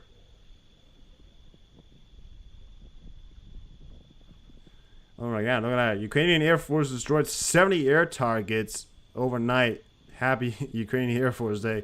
It certainly is a happy Ukrainian Air Force Day. I mean, it's a very happy Ukrainian Air Force Day. Let's get more of them. What the fuck? I don't think Russia expected that. So that's some Moist Defender right there. That's one thing. Holy shit. Okay, so another thing here from Flash 9 hours ago. We'll start exporting grain again, whether Russia likes it or not. The head of state's agriculture of rural development agency, Kuro Badanov, is in an interview of the Bulgarian TV channel BTV. Okay, so we are taking the necessary measures to restore grain supplies via the Black Sea, and we will store them. Whether Russia likes it or not, the world should not be held hostage of the action of one terrorist country. Exactly, I've been saying this. You know, fuck Russia. Fuck what they say. Defy it, because they don't own the Black Sea. No one fucking owns the Black Sea, okay? It's in international waters, and we are all allowed to fly in it. And if they choose to kill or damage any, vessels heading into the area because they claim that territory to be theirs, bullshit, and they will be met with consequences. I believe so. Listen, okay, so that's good news. Grain will be restored. Let's get a maritime look. I mean, let's see if there's any ships heading there now. I feel like this is gonna be a movie one day. Could be like a movie one day, right? some fucking ship heading into Black Sea is gonna be a movie. I bet it is. It does not appear that there's any ships that have breached the border. Or what? Maybe? No. I mean, it might just be Ukrainian ships only then. I mean, I don't know if any of the international ships have any wanting to go through an area that has been told that has been said to be contested by the Russians and you will be shot. But whatever they want to do now is really up to them. I mean, it could be the defining hour whether or not what Russia will be doing something. I mean, if some of the ships do choose to go through, I mean, let's keep an eye on it, right? So, interesting. That is interesting.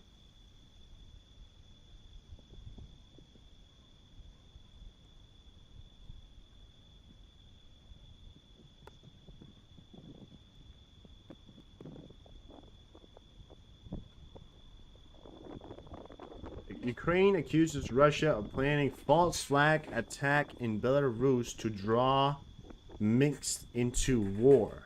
So, what they were talking about, another one, apparently yesterday could have been Wagner forces firing into Ukraine using some kind of rocket launch systems. They fired one, and apparently what they're saying is, trying to lure minks into fighting in their war. Yeah, I don't know. Seems weird.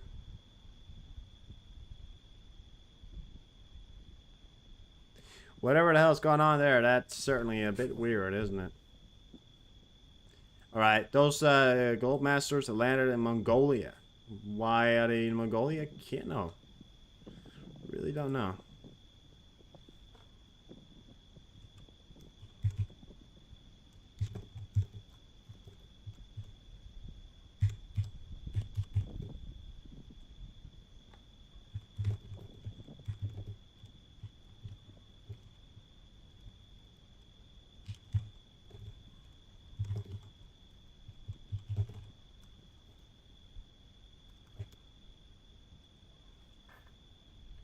Alright, well, then we got that cleared up. You know.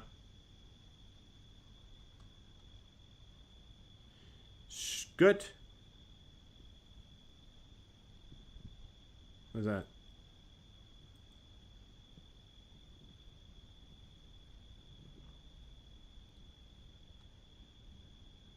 Apparently I'm on a list. I'm on a geopolitics list of 49 members. Somebody added me. Who's that? Dan Meisnik? Okay. Catholic American, husband, dad, God is my judge. Alright, I'm on a geopolitics list. I don't know. Fair enough.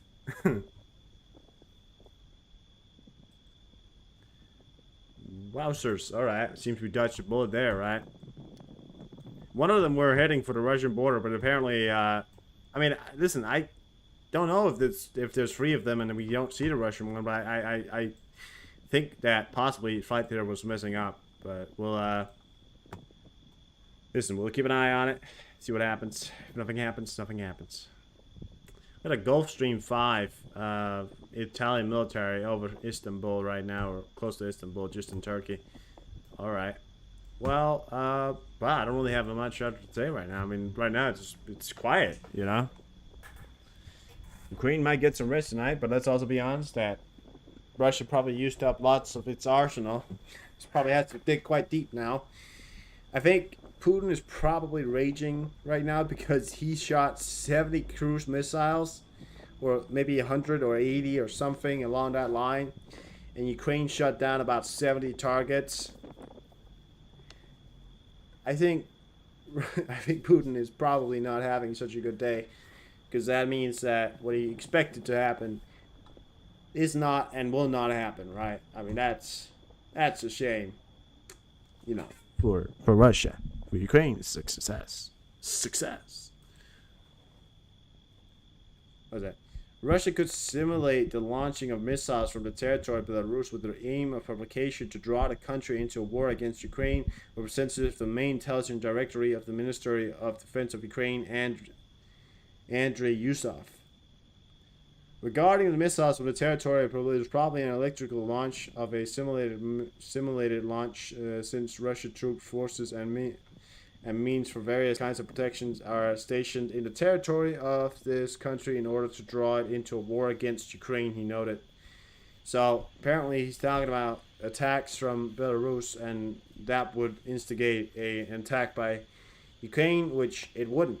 The reason why I'm saying this is because Ukraine would not try and invade Belarus. It has too much on its hands as of right now. And by the way, it already has made its intentions clear. Ukraine is not interested in territory that does not belong to them. But I will note this: if they continue to fire from the territory, a retaliation from Ukraine might be possible, because if they're driving tank up to the border and they're firing at them, but then saying we're in Belarus so you can't attack us, that's where you go, well, actually we can, and then they're gonna attack him, and that again, could draw Belarus into a war, or at least some kind of war with Ukraine. Now, meaning that Ukraine would have to fight off 2, nations. Meanwhile, Belarus is one of the most pathetic military mights that I've seen in modern history.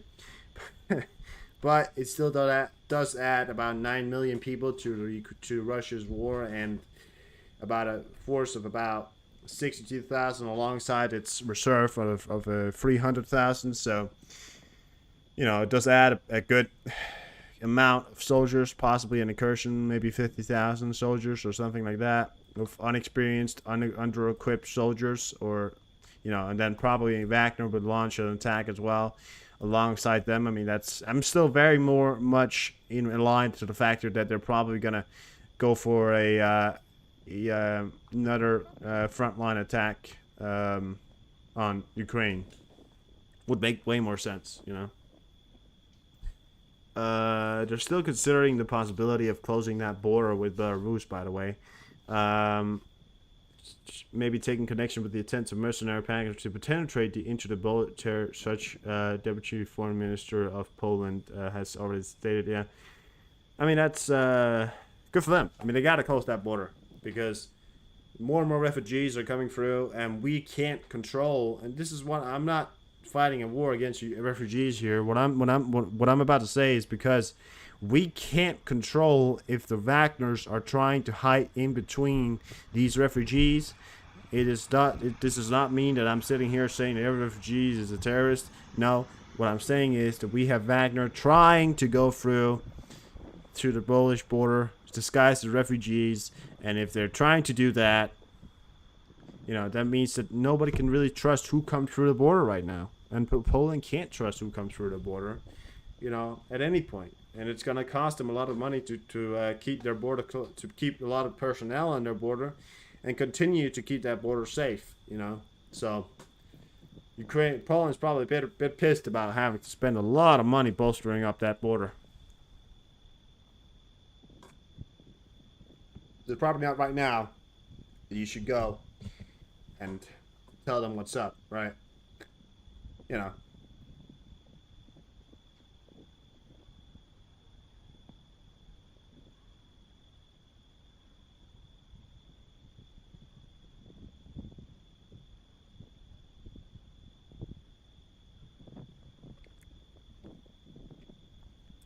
There is a peace summit, as I mentioned in the video, going on right now between a lot of nations and happening in Saudi Arabia. But I want to point out that a peace summit held by countries not indirectly with this war will not resolve. By the way, Russia was not present at that peace summit. So if Russia's not present at the peace summit, they can't agree on anything.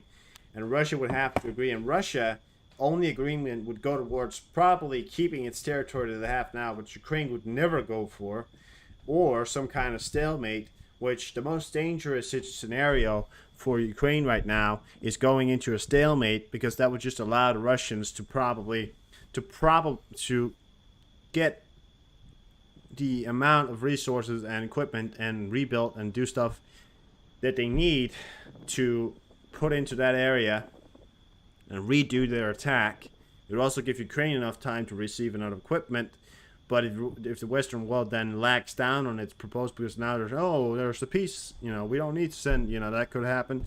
I don't hope it happens, because if that happens, that's a ridiculous thing. I mean, it could probably also result in Russia mobilizing more people, training people more probably, and then get them into Belarus, and then have a big attack all of a sudden come. But of course, Ukraine would also be ready about that. But the most dangerous scenario for me is the peace, is a ceasefire. I think, if any scenario, it should be that Russia withdraws all troops from. Here's how I would do it. I would say Russia withdraws all troops from Ukraine. That's including Crimea, but it gets to keep Crimea, right?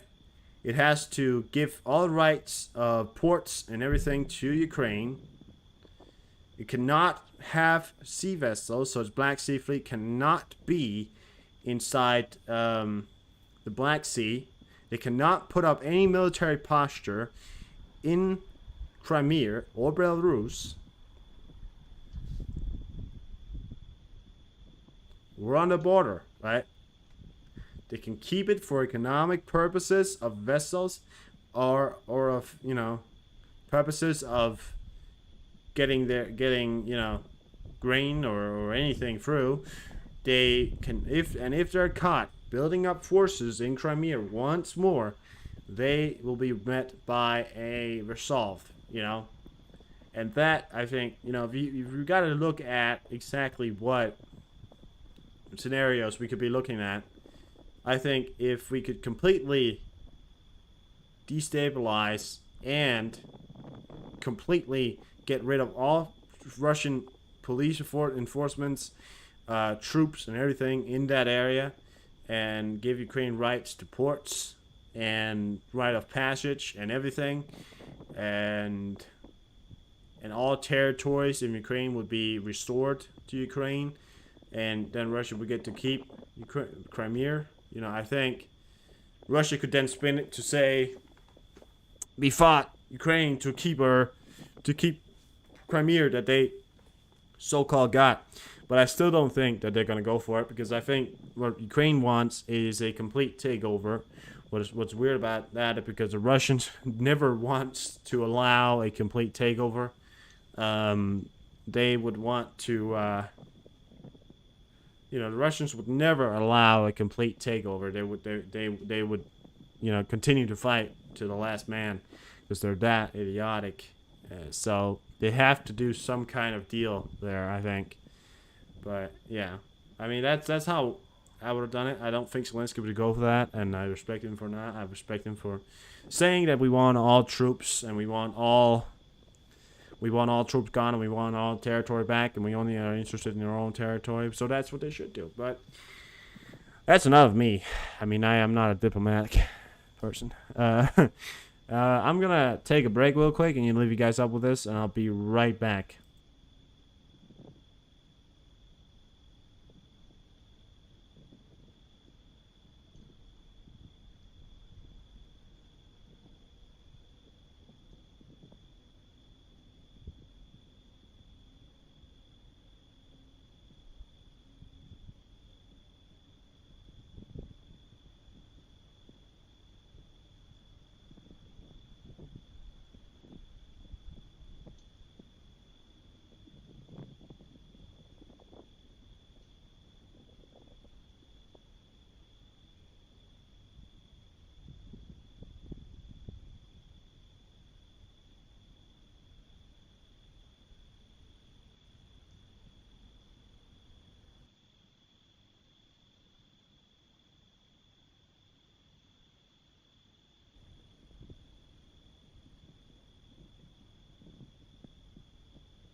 Now I was sitting here talking. Sorry. How you doing? I'm gonna be eating here in the background, so I won't be talking here for a bit. Then I'll be back and we'll do more stuff. But yeah, enjoy the webcam. So leave that up for you. So yeah, I'll be back in about maybe 10, 20, 15 minutes. So yeah.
Doisna starishna doshni.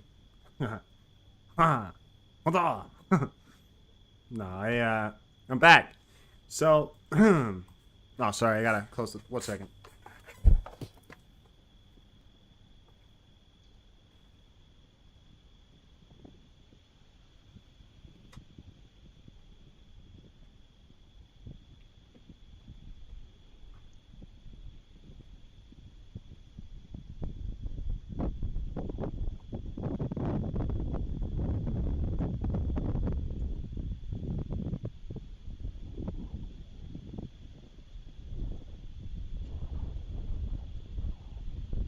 Yeah, so, okay.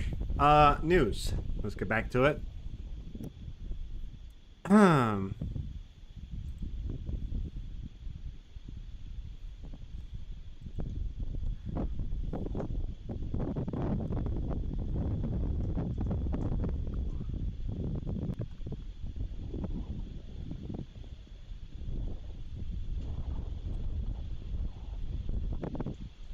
well, not a lot here. I mean, there's not really a lot coming in, and it's a quiet night in Ukraine tonight. I happen to think that the Russians are used a lot yesterday, and we're probably receiving some reprimands, right? Because they didn't really hit much.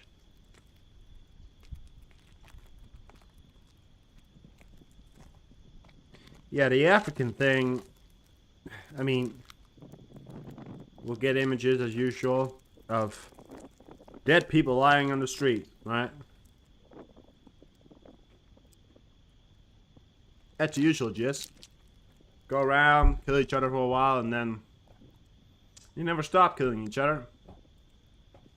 And the people's lives in that country that went from being bad, it's gonna go from being bad to holy fucking shit.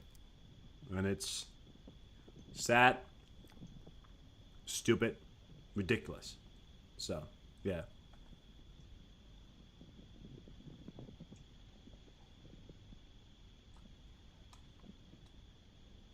I mean, I think the biggest indications is that Ukraine is saying Russia is trying to get Belarus into a war with Ukraine by firing into Ukraine from Belarus, expecting a retaliation from Ukraine that would then be a pretext for Belarus to be forced to go to war.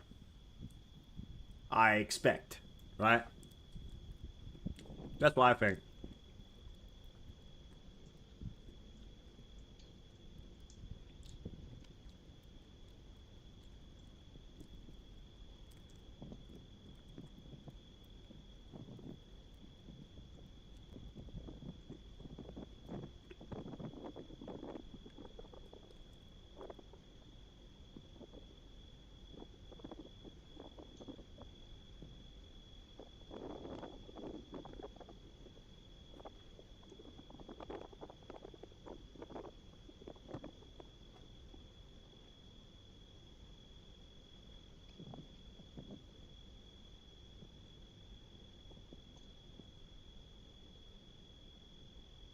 That's sorry.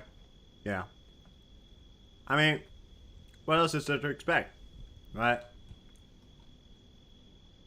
Nothing's really coming in. I mean, it's prime time in about half an hour. It's usually Ukrainian Russian prime time for attack, so we'll have to wait and see from there. Otherwise, not a lot is really happening at the moment. I mean, I can't report on anything really because there's nothing happening. I think I've emptied out the reporting scale.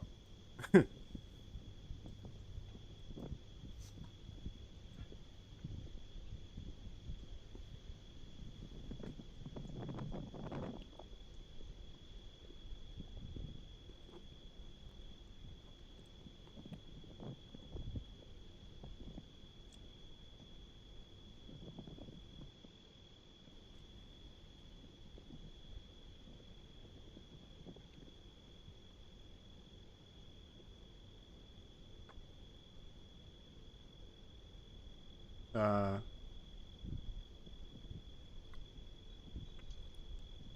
It's very quiet. It appears to be a...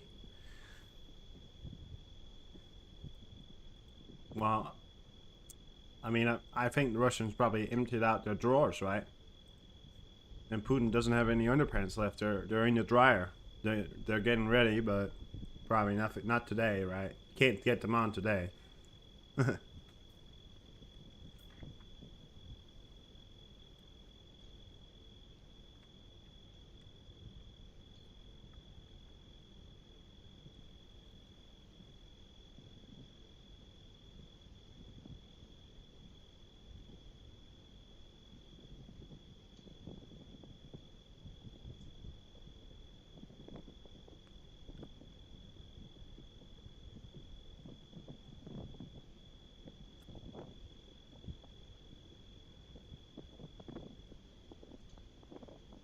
The world shall know Putin's underwear.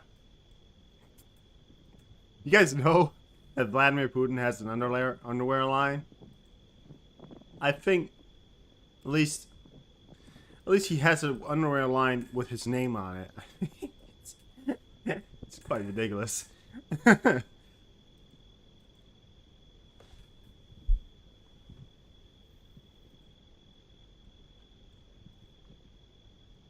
There's not a lot of planes over the US right now.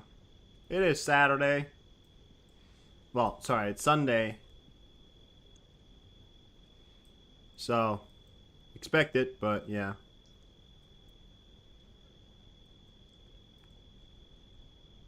Oh, we got an E6. One E6 all over America.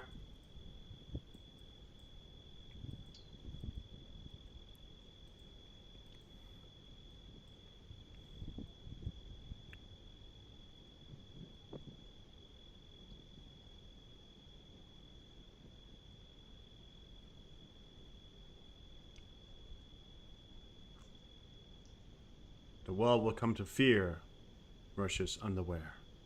The one thing Russia is not running dry on? Underwear. Vladimir Putin makes his own.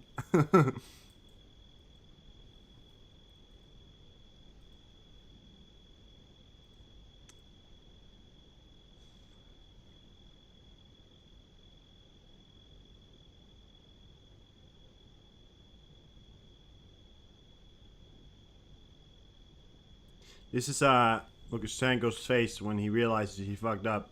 Oh shit!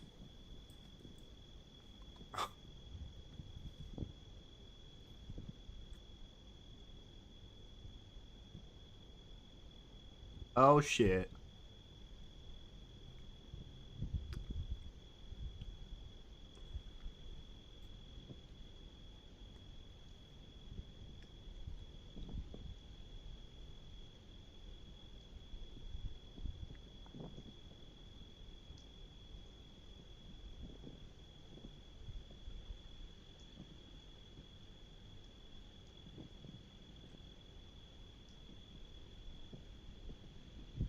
I mean, either you're crazy, and then you're crazy. You get real crazy. That's when you start wearing his underwear.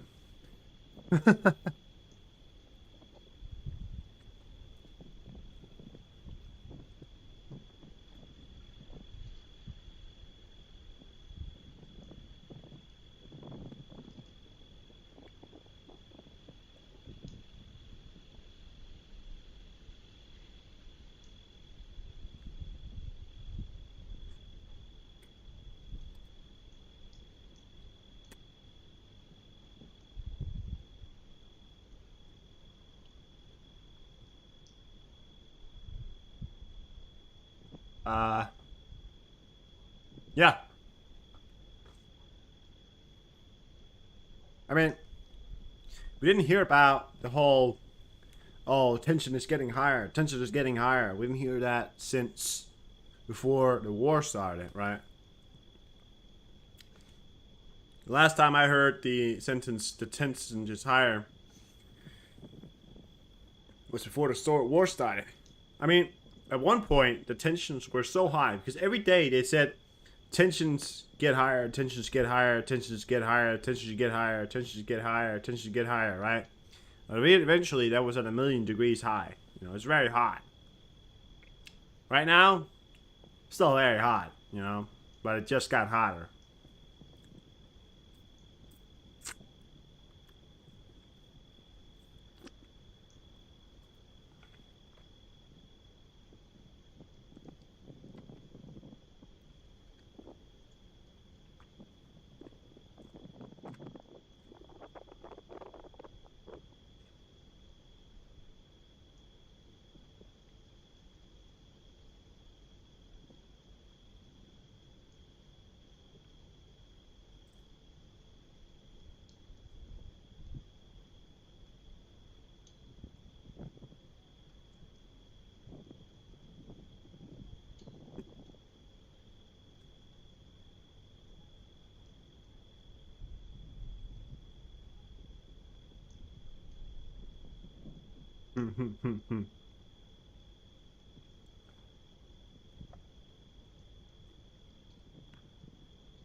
Imagine going on a date with a guy, you take him to second base, and then you come home, you go to third base, and you realize he has Vladimir Putin underwear on.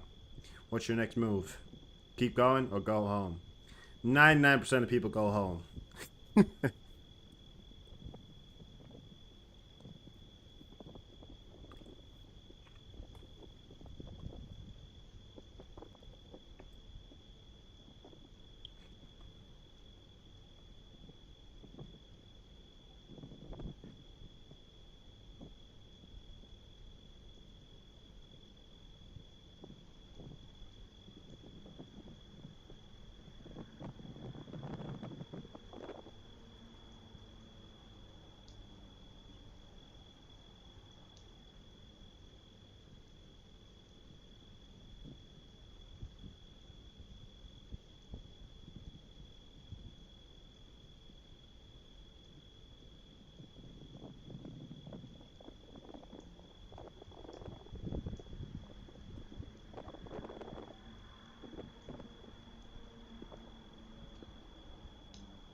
'I see you are in.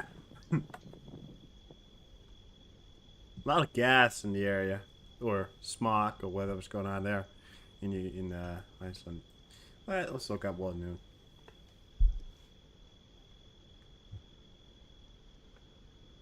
I think you could hear. I think you can hear somebody breathe in Ukraine at this point, right?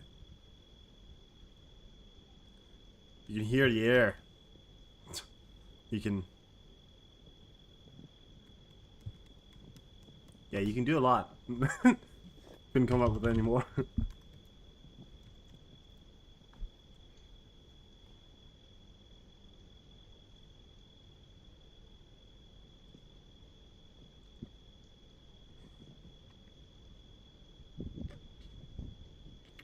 Several hundred Nigerian forces. So it's Nigeria versus Niger. Okay, now I get it. Nigerian forces. Nigeria, okay, wait. Wait. Yes? I don't know. I don't fucking know. It's Nigerian. There's Nigerian and there's Nigerian. I don't fucking know. Has been deployed to reinforce border with Nigeria.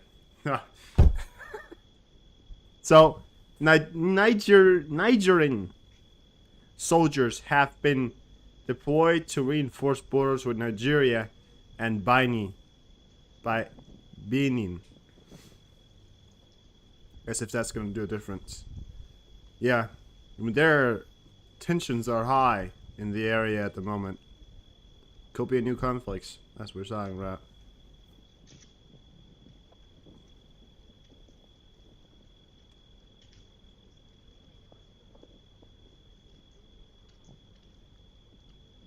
Now it's Nigerian has set up forces near Nigeria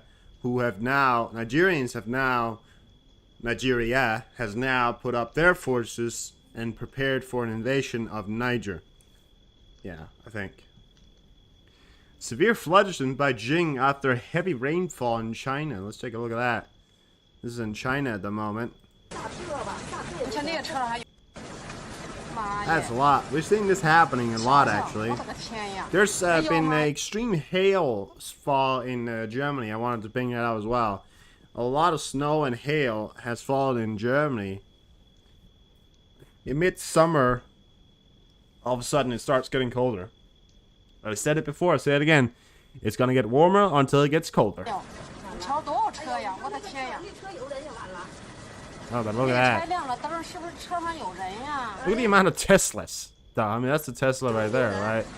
I think I saw. That's also a Tesla right there. That was a Tesla. 2 Teslas right there. What's that? That's a 300,000, 300,000.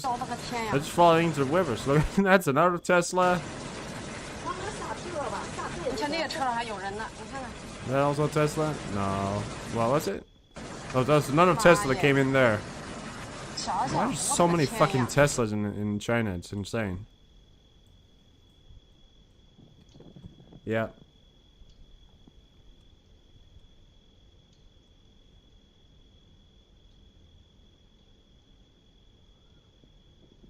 Close to 30,000 Niger coup supporters gather in Niger. Nearly 30,000 supporters of the coup in Niger gather in the stadium in the capital Niger. The rally takes place as deadly set as what does that say? As deadlines set by the West American bloc, the West African bloc, not American, the economic community of the Western Africa state ECOWAS, for the military to replenish the control of the country or face possible armed intervention it to see lapse. So, oh, there's a Russian flag as well. No, that's not a Russian flag, so it's a French flag. Wait.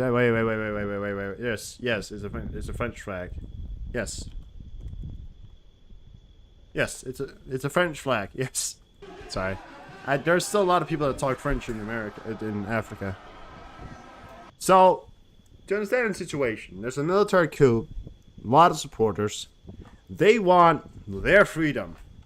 But the West African who are begging for support from America, who have, led these people to be starved and poor for a long time, are now begging for support. No fucking wonder America doesn't want to support them. I would rather want, if these guys, they look happy about this shit. Listen, if they can come proper change, and if it takes a military coup, I gotta be honest with you guys.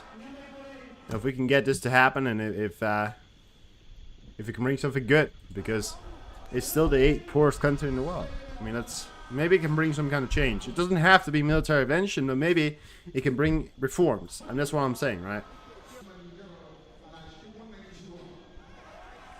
Is that that's their flag right there. Well, their supporter flag or whatever it is. Looks a bit Irish, doesn't it? Yeah. This is quite interesting, actually.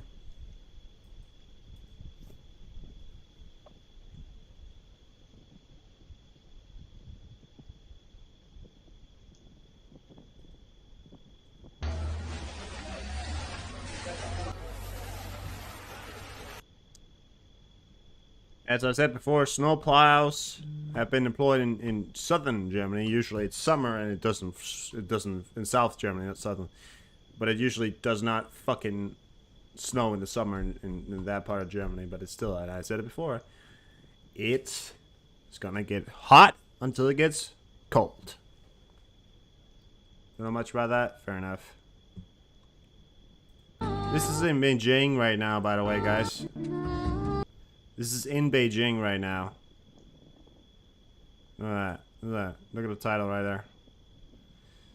Beijing, China floods are heavy rainfall continues to independent northern China following Typhoon Duksuri. At least 20 people have died and several are missing. That's, that's insane right now. Although, I will say, China has experienced record high drought, so I'm not saying this is a good thing. I'm just saying it could be beneficial. beneficial in the long run. I mean, obviously, probably all these cars right here are total wrecked, but this is a humanitarian crisis right now. I mean, people probably without boats can't really get out of their houses, because you got to imagine these cars. I mean, you could probably walk in it, but you don't know what's on the ground. You can't see through it. It's dirty, you know. If you get cut and you get your feet in that, you know, easy infection right there. So, I mean, boats might be deployed, or, you know, we got a lot of people in these buildings, probably not, you know. Is that people right there? Oh, yeah.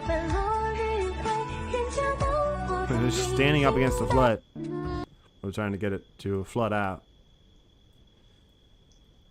So that's quite insane what's going on there.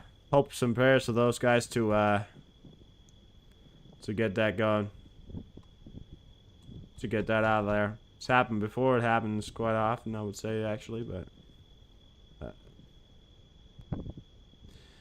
well, in the area, it's quite well, I wouldn't say common. I mean, the whole city's underwater, so yeah.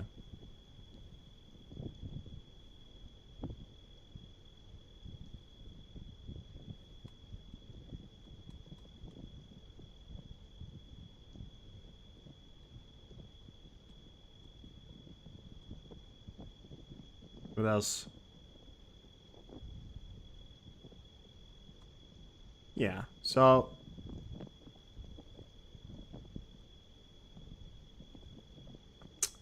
we shall fight limit Acropolis visits as Europe fights tourist crush.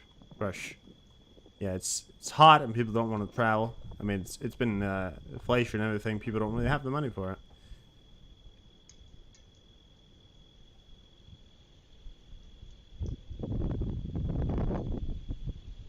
So, that's what's going on in the world.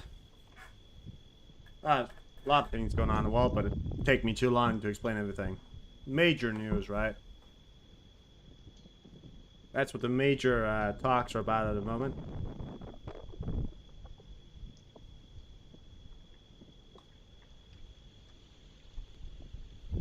Missiles flying from Belarus could be launched from Tambov, Ukraine Air Force says.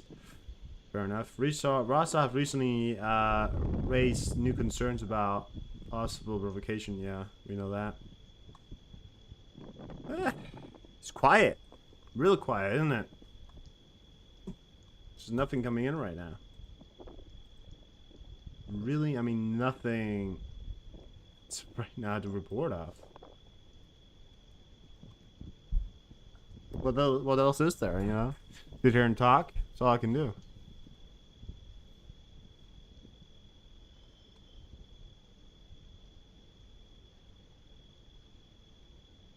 U.S. dispatched warship after China and Russia sends naval patrol near Alaska. Well, expected probably not a week ago or something. Something's going on in Alaska. Tensions are definitely going wild up there. I mean, these naval ships from China and Russia putting up some kind of posture in the area. Saw P-8 up there, probably some kind of submarines as well. Reconnaissance aircraft they had in the area was probably P-8, so that could have been why. But yeah, it's quite insane at the moment.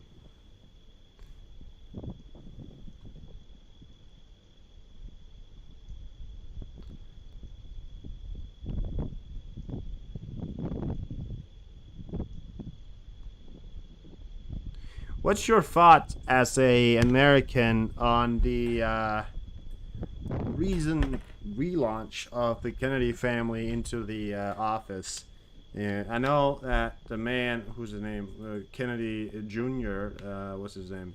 Robert Kennedy Jr. is supposedly launching himself for office. I want to know what your guys' thoughts on that is.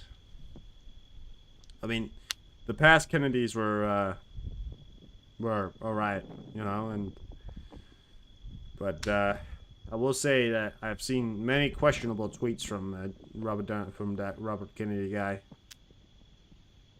I don't know. I just don't really see him being. I mean, just because you're Kennedy doesn't mean that you're a born leader. I mean, Kennedys, there were a lot of them in office historically, but you know, Gross? Alright, fair enough.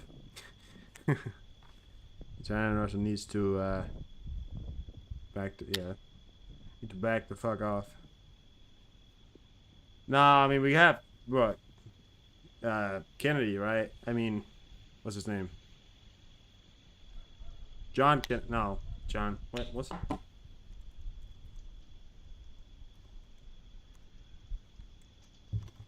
Fucking John Kennedy. His name wasn't John Kennedy. It was, what's the, wait, what am I?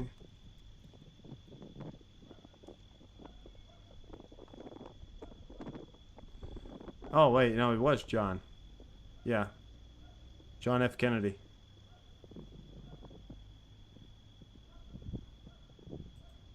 Right? Oh, yeah, it was. And there was Robert F. Kennedy. His brother was also in office during the time. He was a former American senator, right? He's nowhere near like the past Kennedys, I wouldn't say. But they have a historically long time of being in office. I think he's riding high on the factor of his grandparents, his fathers, or whatever. He's the nephew to John F. Kennedy. Because I think Robert F. Kennedy is Robert F. Kennedy's son, right? Or am I? John F. Kennedy's brother's son, right? Robert, yeah. Robert F. Kennedy Jr.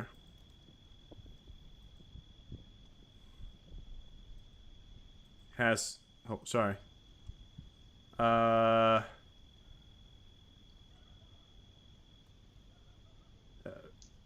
Parents are Robert F. Kennedy, and then his brother is, yeah.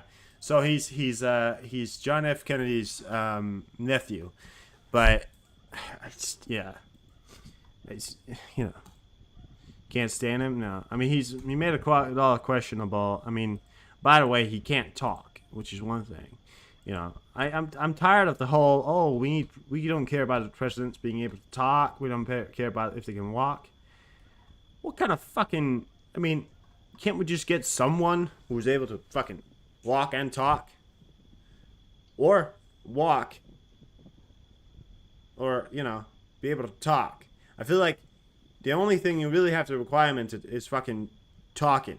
I don't really care if you can walk, because I'll be honest, what's his name? Roosevelt. He was a great president. Great president. Ran for 3 terms, right? And he had famous troubles of walking, right? But he fought through it. I mean, Kennedy has had troubles walking. He sat in a wheelchair behind his desk. Everybody knows that, right?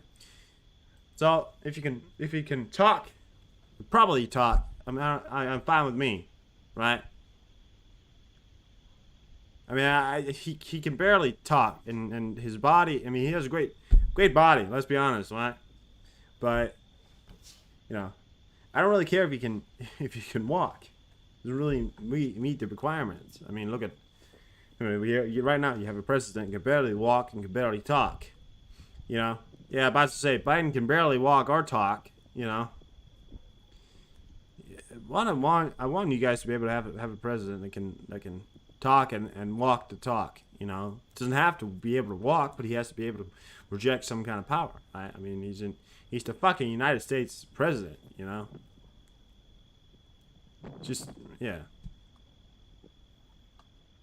I don't care if he can walk, as long as he can give a good speech and gather and moralize and do things that a president needs to do. I mean, I couldn't care less if he can walk.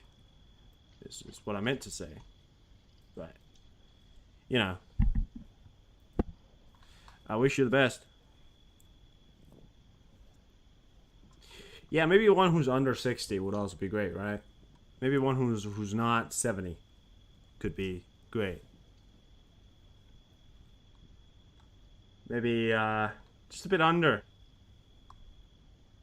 70, all right, or 60. To the age limit. I know that Spidey. I saw that. Yeah, we do have an E6 active over America right now. He's an active man. But it's not uncommon, and they usually fly around Oklahoma. I've seen them there before. Kansas or Oklahoma. He's right now. It's in Texas. But yeah, not totally uncommon. There's not a lot of air traffic over in America right now, but it is it's a Sunday, and yeah, you wouldn't expect a lot of air travel over America, but certainly is a very, very few amounts of plane that's over America, and it's always a bit concerning. But if something like this happens on a weekday, that's when you gotta worry. When it happens on a weekend day, that's when you count it as being a because most of the people are off, or when they fly a lot of exercises during the weekdays or weekend days. Sorry, weekend days. Yeah. Polish Defense Ministry U.S. counterpart discusses security amid tensions with Belarus. Of course they do. I mean, I'm most interested in seeing what happened. Holy shit. What happens there, right? I'm pretty much the only thing I'm mostly interested in now is to see what happens there, but yeah. Let's hold a prayer. Keep your prayers up, guys. No, I'm not a very religious person. We've got a river joint. Oh, we got a river joint in Qatar. American river joint over Qatar right now. In the Persian Gulf. There's a lot of things happening in the Gulf. So, to be honest with you guys, they could be keeping an eye on Iran, because usually America has pumped up their resolve when it comes to Iranian aggression against oil rigs and ships, containers, and all that. So the Gulf the Persian Gulf right now could be a very contested area, and we have a river joint up there. That's certainly something. All right, I just went off radar, but I managed to see it. So I want to take my word for it. You might not. It's up to you. The planes that we saw earlier appear to have landed in Mongolia, so that's good. They didn't go into Russia. Possibly. I'm not completely sure. But, yeah. We have some Hercules, 3 Super Hercules going around Japan, possibly some kind of drill or cargo move or something. They're going right behind each other. And of course the E6 and quite so normal. We got a lot of tankers up, probably out here doing some kind of refueling business. We got DC, some stuff right there. I've always said keep one eye open. Yeah. But I mean, with the river joint in the Persian Gulf, I think Iran needs to. Iran is going to be the one keeping its eyes open. And there's also a tanker in the Persian Gulf right now, an American tanker, so probably could be heading towards the river joint or somewhere else. Maybe there's more than one river joint. We don't know. Maybe some kind of reconnaissance aircrafts in the area. But surely that's a show of resolve right there. I don't know if America is going to be sending any destroyers in. I think I've heard of some possible maybe attempts of sending destroyers or some kind of stuff in. Oh, it's the thing on the ground. Oh, maybe it just landed, because now I'm seeing... Okay, so now I'm actually seeing the river joint on the ground. Alright. So it's not in the air, it's on the ground. Alright, so the flight trader fucked it up. Apparently. Oh, guys. Regions returning red. Regions returning red. Dnipro, Zaporizhzhia, Poltava, and Kharkiv right there just turned red. Yeah, there's air raids in the background here. You can hear them slightly in the background now. Well, either way, if it was live, it has been there. So either way, there's a river joint that was there. Either way, right? Multiple areas now. We got part of Sverdlovsk city and territorial community also has red alert right now.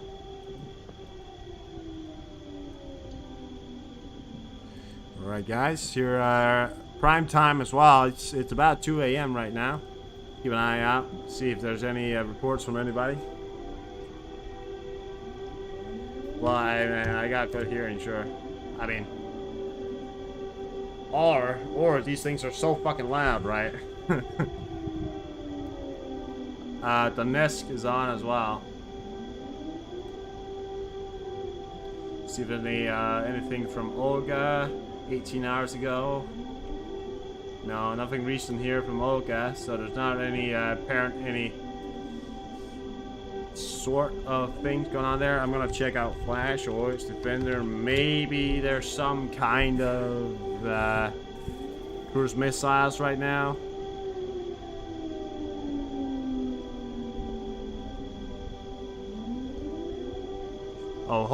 This almost good chunk of Ukraine right now, Sumy region as well, is now on. Let's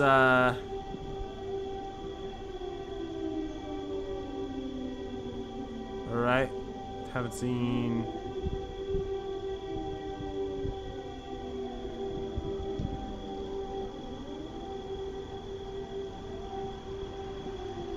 use different missiles and 178 attack drones against Ukraine. Holy shit. 2 hours ago, during the week, Russian troops used 65 different missiles and 178 attack drones against Ukraine, Vladimir Zelensky said. That is insane. That's over this week alone, you know? More damage images of the Abraska strike from the social media. A bridge in Crimea has actually been damaged. Now, keep in mind, it's not the Kerch Strait Bridge, but real quick, I'll show you. It is a bridge in Crimea that's also a supply route. So, have a good day today. Yeah, I don't know, Rose. Maybe. H is on my side. H is sure my die. It's on my side. Whatever. But damage images here. This is from a different bridge, but still a vital or somewhat. Well, it's a supply route, and it's been taken out, and it's a half the great day, isn't it?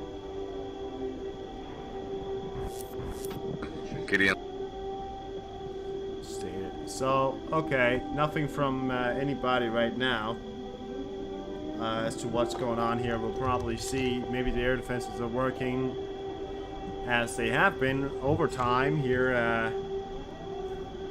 Which the Bender. Just find him here.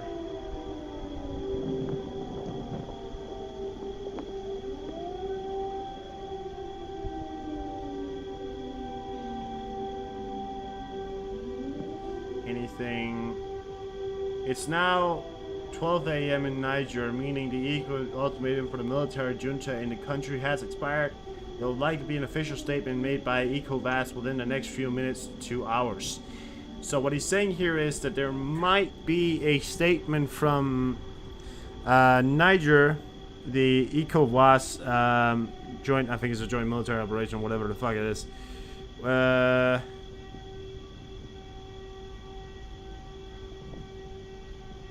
He's also stating here that ECOWAS will most likely move their ultimatum deadline to Sunday, August the 13th, to align with the expiration of the ultimatum given by the African Union, which would give an attention by ECOWAS not just more legitimacy, but possibly attentional forces.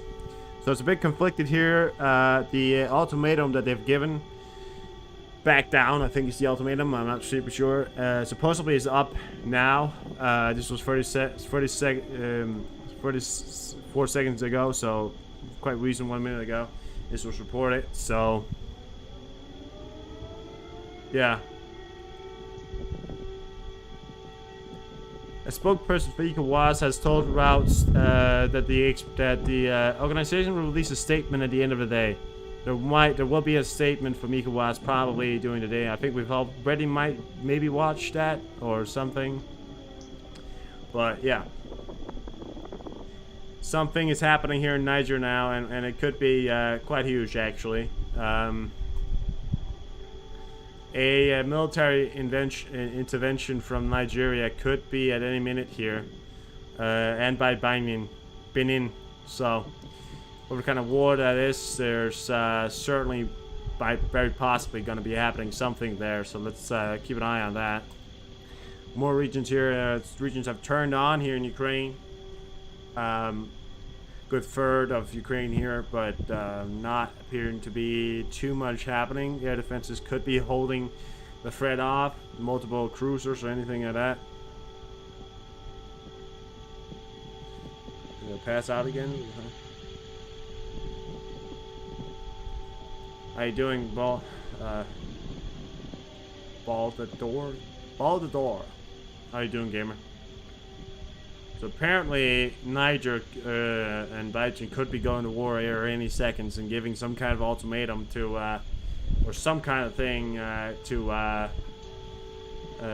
sorry, Nigeria and Biden could be going to war against Niger here any second. I mean, it could be happening now, or it could be, he's also said that there will likely be an official statement made by ECOWAS within the next 2 minutes, 2 hours. So, today, well, the 7th, probably still the 6th for you guys, some of you guys.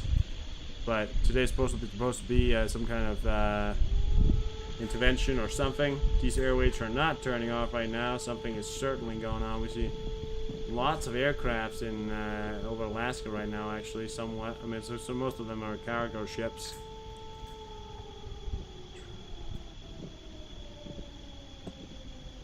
To the Nigerian airspace? Or Niger airspace? Alright, thank you very much, Mark. What are you on? You a flight trader?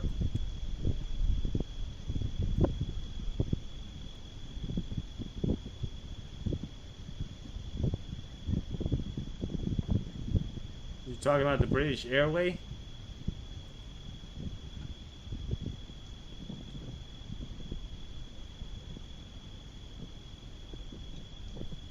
Oh, but oh yeah, they closed the border, didn't they? But Niger has just closed their border, haven't they? Niger's just closed one of their airspace, but maybe they've given special permission. We can't. I mean, I can't know if they're on a route. You know, they're going to London. They're going right back for the border right now, guys. Monday, I might be. It's early Monday, gamer. It's 1 a.m. Monday. Yeah, they're going for the border. I mean, this could be a flight trader fuck up, but at the same time, this news of the Nigerian airspace closing, I think, is what they gave a statement, right? They gave a statement of that closing.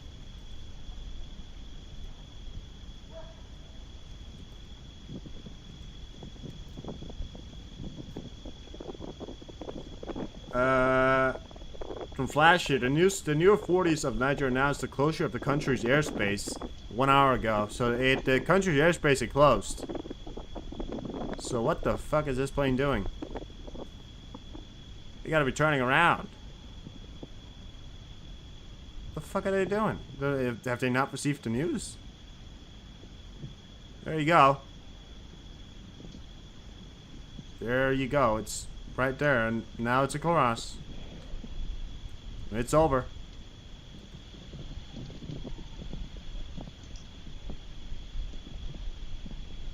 Hey, maybe they're turning around immediately. Turning around immediately, maybe. What kind of flight route is this as well? I mean, they're going to London.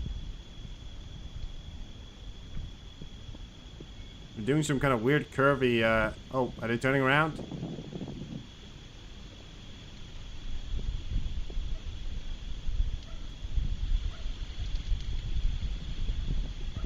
Curvy flight route right there. Maybe they didn't get the gist. Niger, an attempt to violate national airspace will be met with a vigorous and intentional response. Yeah. Thank you, Mark. Unsure, gamer. They're talking about it. The ultimatum was supposed to last now. Yeah, it appears they're turning around. They've probably been radioed told to turn back. But the ultimatum was supposed to last until now, and we're expected some kind of announcement. There has been reports, some people saying that they could be moving the time of the ultimatum to the 30th, which is also when the international organization, which is weird to say, the National International Organization of Africa, has also given Niger an ultimatum. So they could be moving it to the 30th to the 13th, but we'll have to keep an eye on it. I mean, I'm otherwise I'm not really sure about that. 1 second. Can I turn off my filters? I want to turn off my filters to. Oh, did it go off? Oh no, it's because I have my filters on. My bad. I'm gonna turn off my filters here just so I can keep an eye on any air traffic around this area. I mean, every other one of them has. Oh yeah, they're definitely turning around. Look at that. You can't tell us where to fly. You can't tell us where to fly. I mean, there's another one over here. Look at that.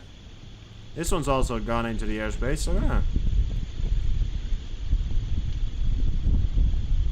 Wait, no, wait. Wait, that's not. What? No, yeah. They did. Look at that. They were also in the airspace. They just got out of the airspace. It was quite a new thing, right? It's an hour ago, so some of the ships may not have been given the news, or they may have. Some planes, sorry, not ships, may have not been given the, it may not have reached them, you know. It could have happened while they were airborne, because look at how far they've been traveling. They've been coming down here from, look how far they've been traveling. They've been coming down from Cape Town, down South Africa, right? They moved up, and the airspace was actually closed, I think, while they were flying, so they didn't get the news. So, yeah, so that's fair enough, but it's going out right now. We'll keep an eye on it until it gets out. It is gonna be a long flight route, which is a bit concerning to me because if they were unsure as the amount of fuel they have on board, usually the airliners don't fill it up with more than necessary to get to the target, you know, the destination. Well, they do fill it up a bit more, but that's a sort of a, you know, that compared to that is a big route. You know, you can see that one right there, but that's quite a big route. It's been flying from Cape Town, so it's quite a long flight. It's been flying from here, but hopefully it's probably all right. I mean, it probably has enough fuel. Hopefully, let's hope for that, right? But the schedules are probably going to be a bit more now. They did schedule way ahead, though. That's good. Well, it is out of the airspace now, so let's hope that's it. Alright, fair enough. It's well,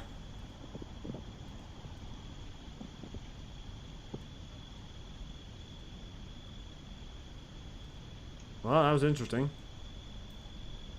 Looking back, Witchy.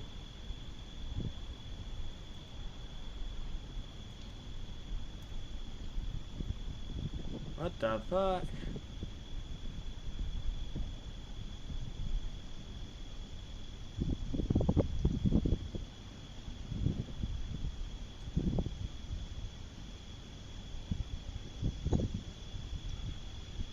Many of Air France African flights are disrupted. Paris routed to Abidjan, Paris to reservation to Libya, Paris canceled, Paris canceled, Paris canceled. So they have multiple different canceled now. Actually, multiple are heading of them are heading back now.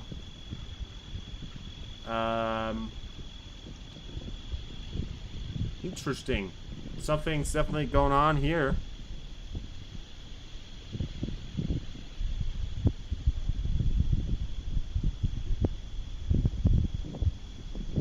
A senior, this is 1 hour ago, a senior military commander with the ECOWAS standby forces has told the Wall Street Journal that its forces need more time to prepare before any kind of military intervention in Niger, with the success of the operation being dependent on these preparations. All right. I think something definitely happens tonight. That's certainly the plan, Mark. I mean, the indications was tonight, right? I mean,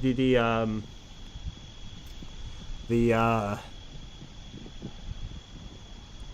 fucking ultimatum, right? Get your fucking brain going. Was tonight, and now it's past that.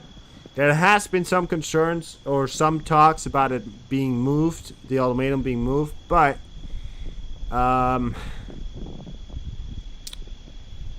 yeah. So, I mean, we can't know, right? I know nothing. By the way, I've been thinking we should probably get a different volcano. There's multiple different volcanoes that are up, or think about getting something else, because this volcano is completely done now. I mean, it is it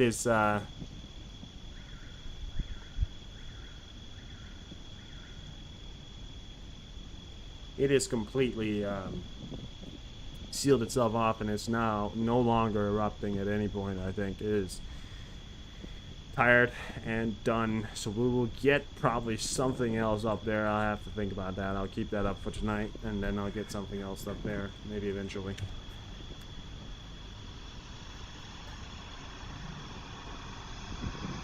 It's crazy to sit here and report on live military coups, you know, because I didn't think something like this could even happen in my life at the time, but it's happened multiple times. You just forget about it, you know. Meanwhile, I've been alive. There's been millions of, well, not millions, but there's definitely been some military coups. Millions. That's aggressive. What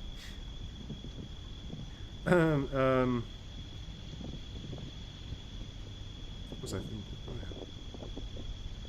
Niger and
several trucks are stranded outside as Nigeria shuts border with Niger.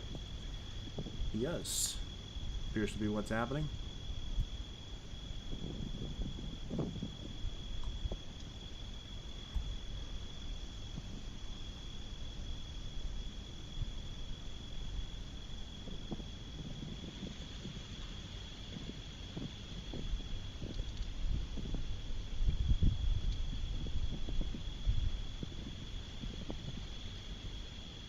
United Nations live scheduled 4th August. Expect. No, well, that's not live then. August is not live. Alright, fair enough. Hello there, Alexander. Alexander the Great. The Mighty.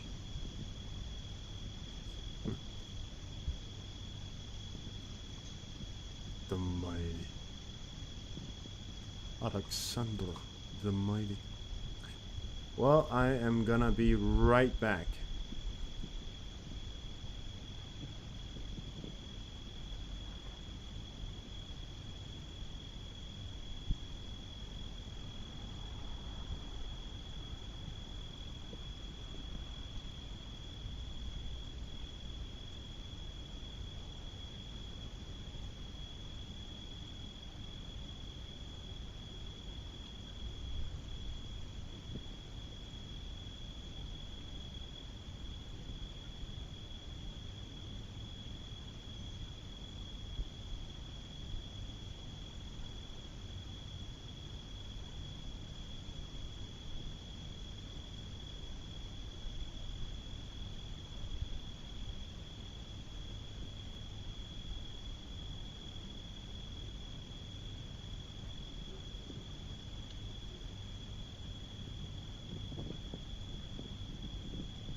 Holy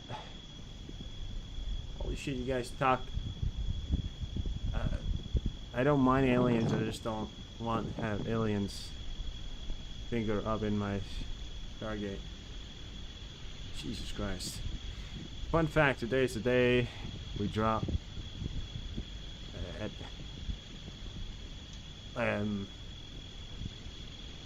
oh, well,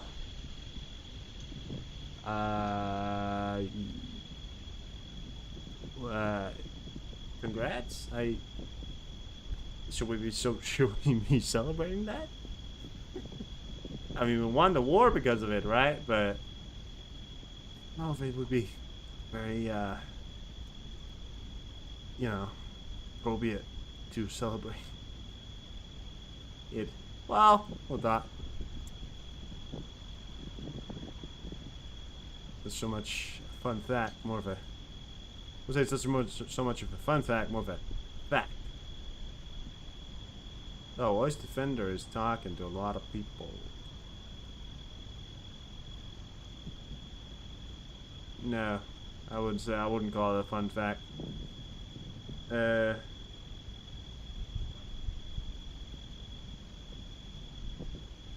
U.S. Federal Aviation Administration has just released a notice to air missions of, or NOTAM, NOTAM, for Niger airspace, stating that it is now closed for all fighters until further notice. Slow night. It certainly is a slow night. I mean, we did have a good part of Ukraine turn on right now, but, well, a few times. Half an hour ago or something like that, but well, 15 minutes, so 20 minutes. But you know, yeah, it certainly seems to be somewhat a quiet night. It does not seem that there was any aftermath of that alarm shaking there, but maybe the Ukrainian air defenses that have certainly been warmed up during this week is working its magic at the moment. So let's keep that. Let's hope that's a. Let's hope that's okay, or good, or whatever.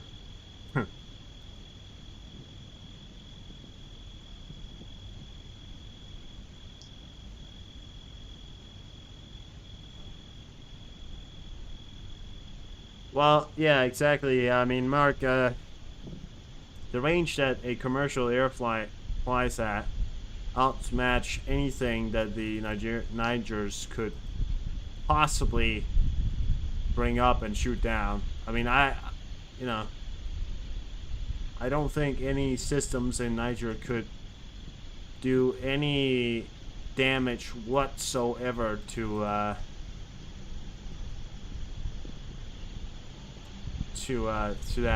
Would you look at that? I think that British airway that we saw before has been rerouted to Nigeria, because what I'm seeing now is that it's flying down, actually, just past down to Nigeria. It could be trying to pass down so it can go directly past the Niger border, because there's a little bit of a cutout here, you know, and then it has to go down there. But what my concern about that is because the amount of fuel range that you have. I mean, at 38,000 feet, you have to have somewhat of a greater. You have to have somewhat of a better system to actually be able to shoot those things down. Yeah.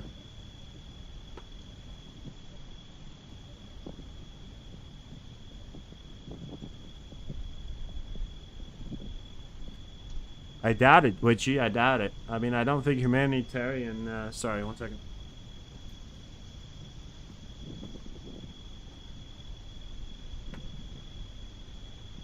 I mean, it depends on if they can get a sort of special deal. I mean, otherwise, because I don't know if they're going to be able to allow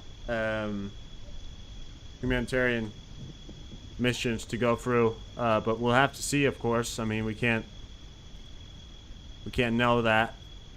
Look at that. There is a river joint just outside here, Alaska, right now. It appears to have been coming out here from the St. Lawrence Islands.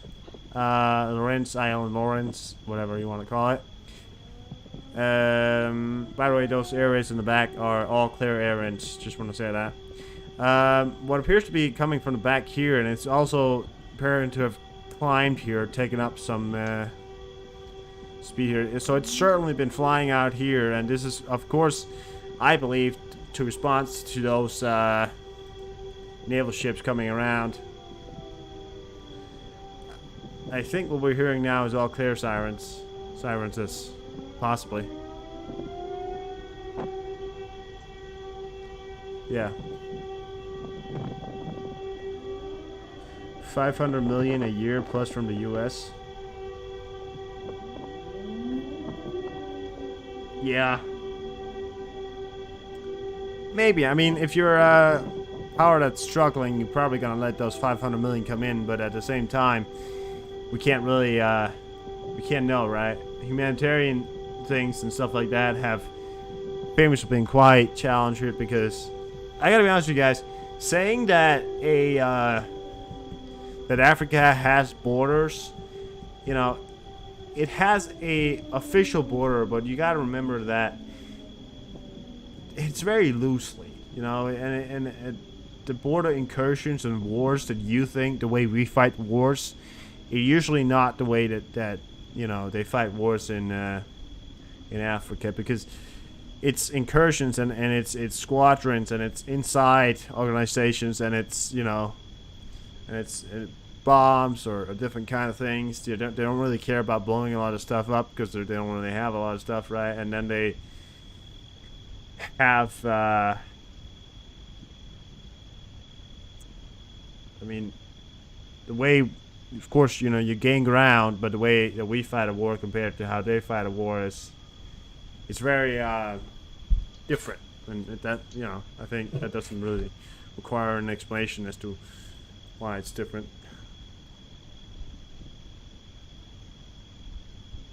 It generally just is different.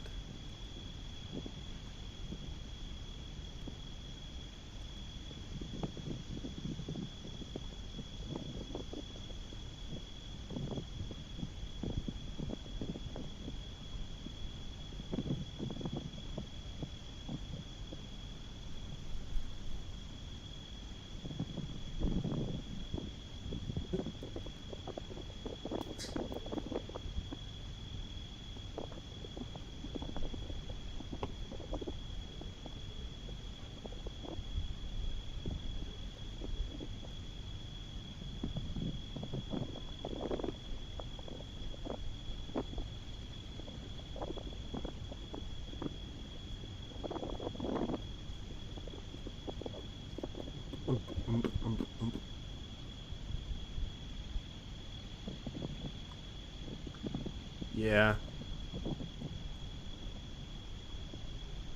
There's really nothing else to say. I mean, right now for reporting of live news, I feel like I've gone through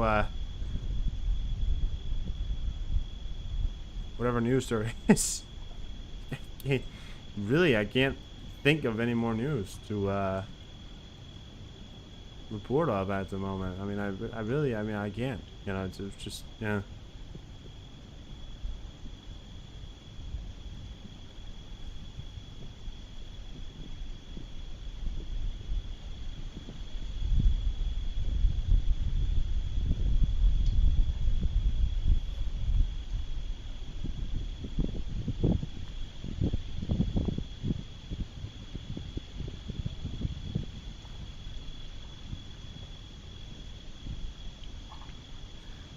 Damocus, you know, for something different.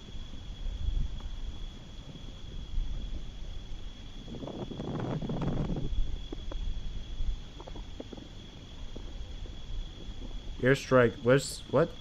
Damocus, you know, for something different? What do you mean? What do you mean? I am like completely unsure as to what you're talking about right now. I have no idea what you're talking about.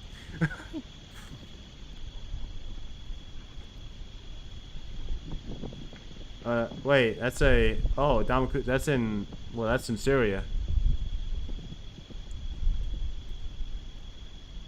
Well, yeah, well, airstrikes in Syria, that's,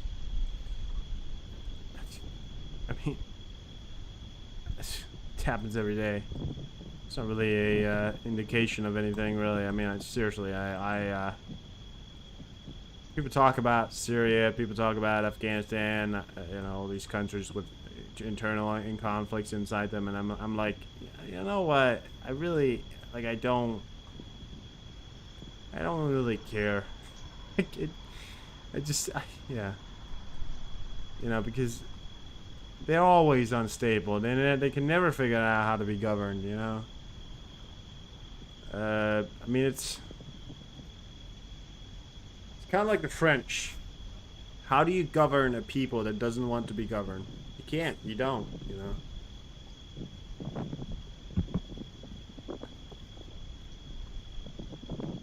We want stable government. Yes. Yes, we want stable government. But then you have to let us govern. No. We do not want to let you govern. We want baguette. Baguette can't control the government. Yes, it can. It's baguette. Who do you want to govern? Who do you want to govern your country? Napoleon, of course. He's dead. No, he is alive inside our hearts. I feel like what France should be doing is just electing like 9 people.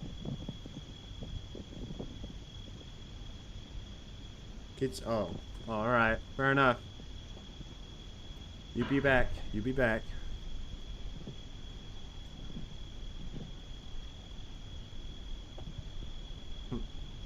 France should really just make a council instead of one leader. I feel like if they got a bunch of people into a room, a bunch of French people into a room, well, that wouldn't really work, would it? Because a bunch of French people just trying to decide on one thing, that's gonna go downhill really quickly.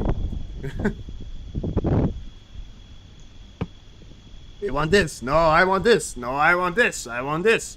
Can we agree? Never! I will go to war with you.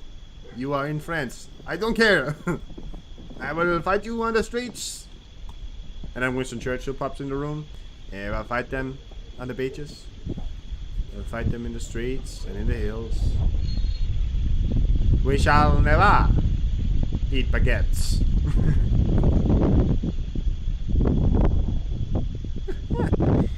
Oh god, I just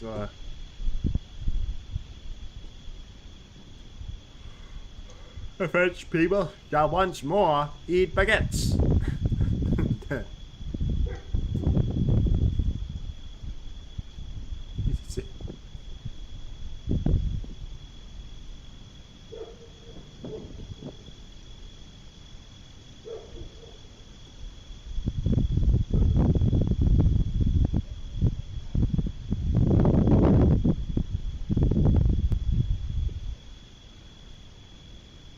Look at that. That is just terrible. Look at that. There was one call from Johannesburg, which is in South Africa, right? It's now been rerouted, and supposedly it's probably heading back. Like it's probably gonna be heading back. That's one long flight. I think the distance from that and back is the same distance as it would take to fly the whole route from Johannesburg to London. That is just insanely. I mean, imagine being told on your flight that when you're on your way now that, you know, that we can't go back, and people on the train, you know, say why, and why can't we get back? You know, get back further because an airspace now closed while we were flying, and we don't have enough fuel to fly around it, so we now have to make other arrangements. We have to go back, fuel up more, possibly wait a bit, you know, and the airport is going to be filled up because there's going to be a million people trying to get back, right? So it's going to be quite insane, but yeah, we'll keep an eye on it. I've not seen the supposed statesman. Apparently there was supposed to be statements of something coming in sooner or later here, but we will keep an eye on it. I'm not really sure as to if anything, right? I mean, there's no what appears to be military surveillance in the surveillance in the area. But I mean, what we need right now is certainly not another war, but apparently it seems that we do have another war that is destabilizing itself inside. There's a bunch of air activity over the in Asia right now. Actually, we got Japan with two reconnaissance aircraft up. We got the Kawasaki Kawasaki P1, and we have the Kawasaki C2. Both are reconnaissance aircrafts, and we got two reconnaissance aircraft over South Korea as well. We're keeping an eye on something there.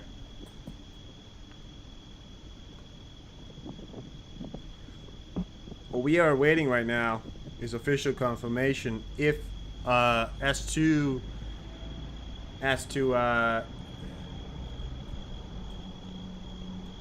the factor if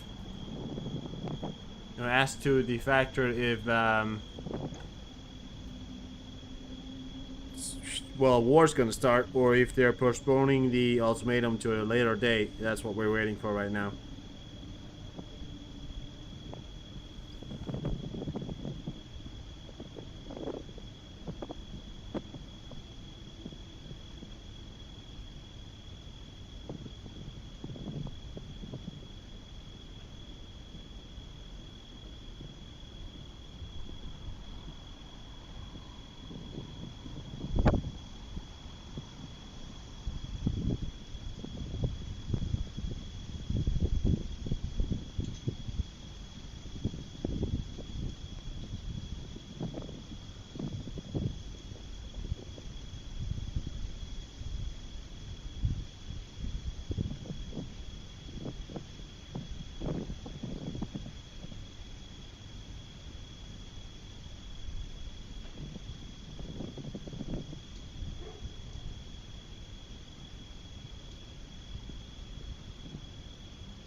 One second.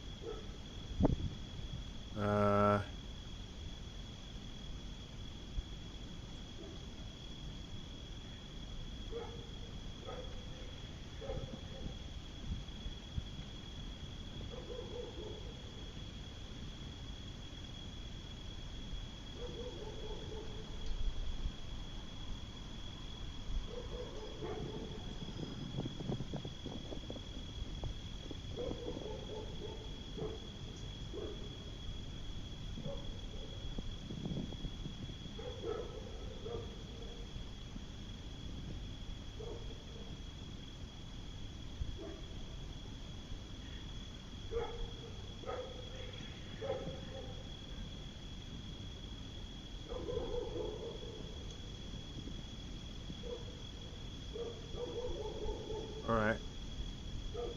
Sorry, I was just checking something. Anyways, yeah. Well,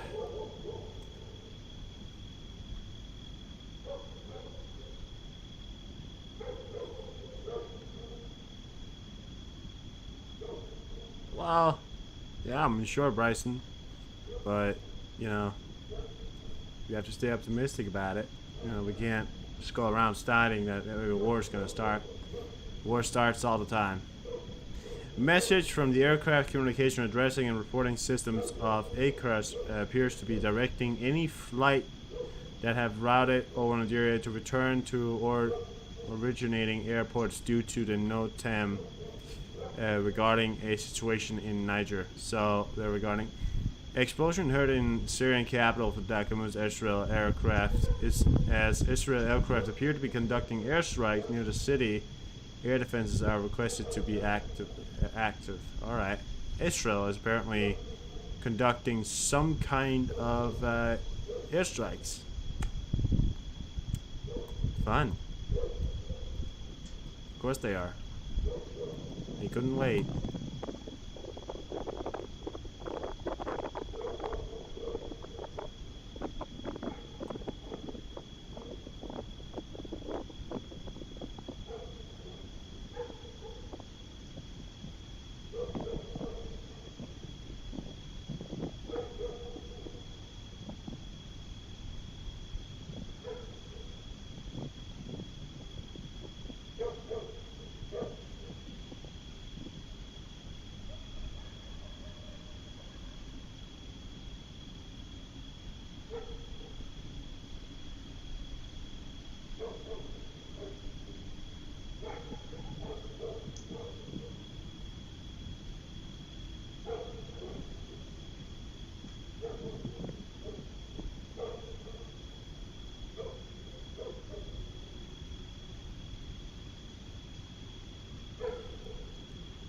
Putin confirms first nuclear weapons moved to Belarus. Yeah, now he confirms it, as if we haven't known for a while. But yes, Putin himself has confirmed that there supposedly is. I mean, I don't really care because we knew that there was systems in Belarus anyways. You know, he confirmed it. You know, wow, thanks.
Well, shit. Ugh. Ugh.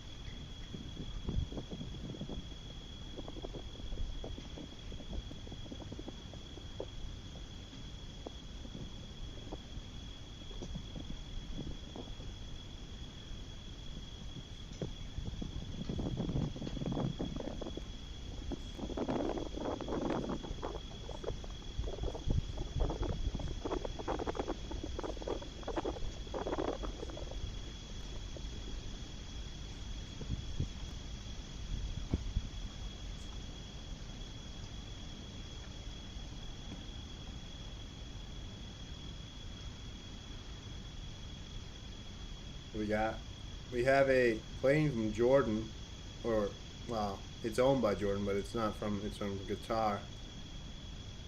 No, it's from United Emirates, that's where it's from. It's in Ethiopia right now. It's not a reconnaissance aircraft, so, yeah. All the sugar. And all that sugar you're giving them.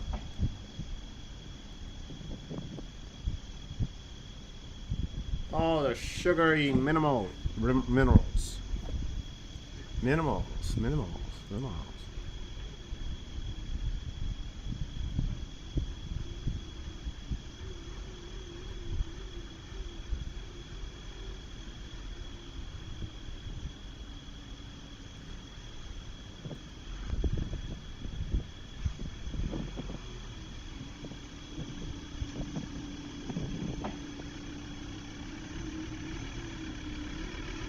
Some kind of vehicle there in Ukraine. Sounds like a truck.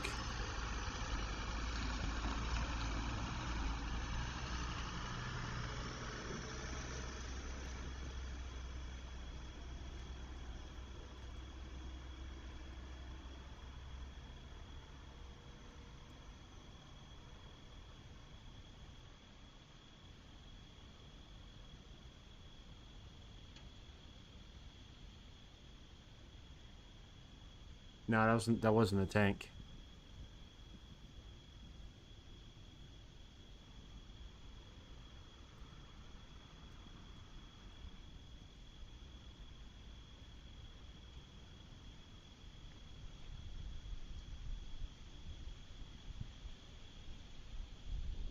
Oh, look at that.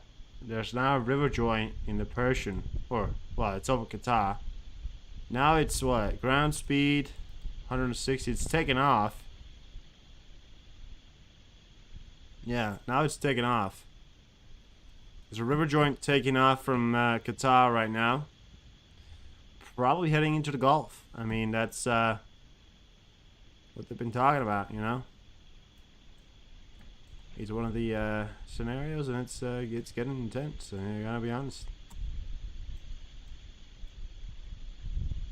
The Persian Gulf, by the way, if anybody was wondering, there's of course three Gulfs, right? There's the Gulf of Oman. And then we got the Gulf of Aden, and the Gulf of the Persian Gulf.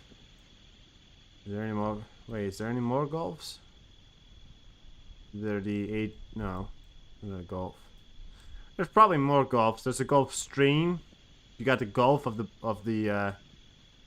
Bhutan. Well, the Gulf between Sweden and Finland. Yeah. All right. Well, then you're gonna lose that bet, gamer, because that was not a tank. I bet you're gonna be able to hear what a tank sounds like. You know, unless that tank was super suppressed, that was not a tank. Because you can hear the tires on the tank. It was heavy, but it wasn't a tank. I have no doubt in my mind that wasn't a... Oh, Gulf of Mexico, too. Oh, yeah. There's lots of Gulfs. Gulf of California. I don't know why... And I don't know why I don't know why I said there was only 3 Gulfs. There's loads of Gulfs. Oh, my God. There's so many Gulfs.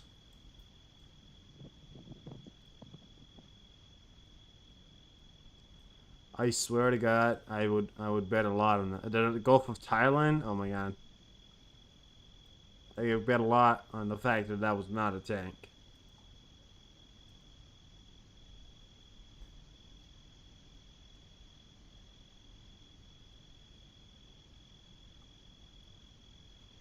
It was a heavy truck or something, but it certainly was not a tank. You can hear the tire tracks on the tank. You can hear, you know, you can hear the tire tracks on the tank, no matter what.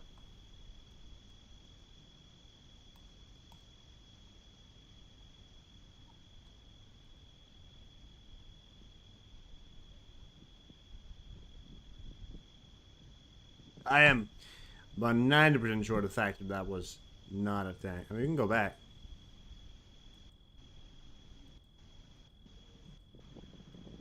What was it?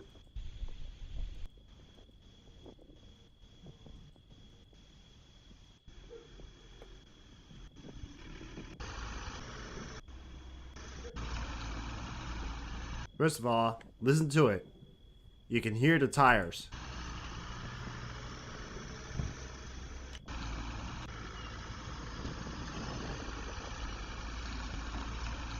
There you go. Yeah, that's tires right there.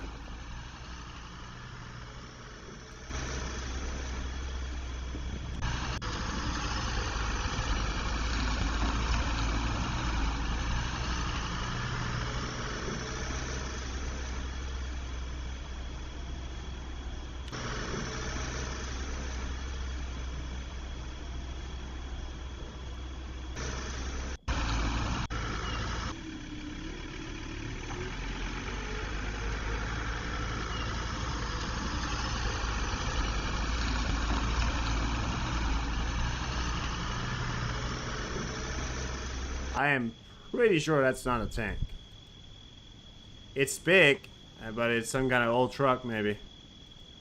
Pretty sure it's only a tank.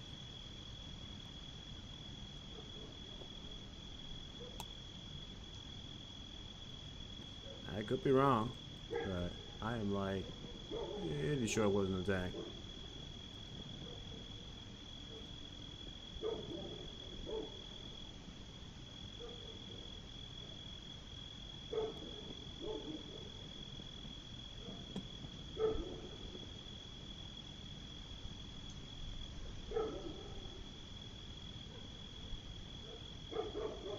French Minister of Foreign Affairs seems to know something that we don't. French updated travel advisory from the French Ministry of Foreign Affairs in Central Sahel and all nation capital are now painted in red. So all of Niger is painted red, apparently. That means that Mali and Burkina Faso in red, the capitals. State media reports explosions heard around, damaging amid some indications to airstrikes by Israel. That's something else right there. Hate to break it to you, Boulder, but I seem to know. No? No. I mean, we could both be right. We could both be wrong, right? We could both be wrong. You could be right. I could be wrong. I don't think it's a Sherman. Gamer. I doubt that there's a Sherman driving around in Ukraine.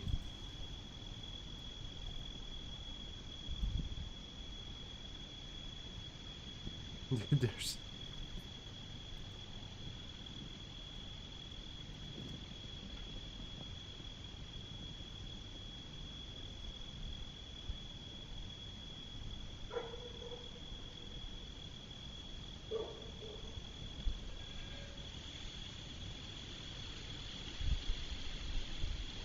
I have about 99.9% fact that there's not a Sherman driving around in Ukraine, gamer.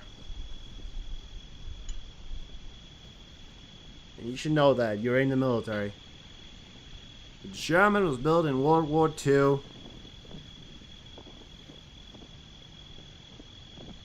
And it is not in use by the Ukrainians.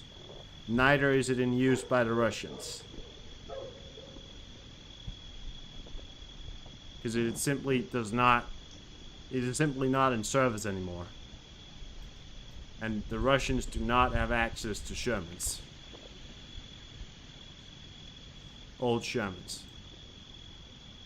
So, sorry to break it to you.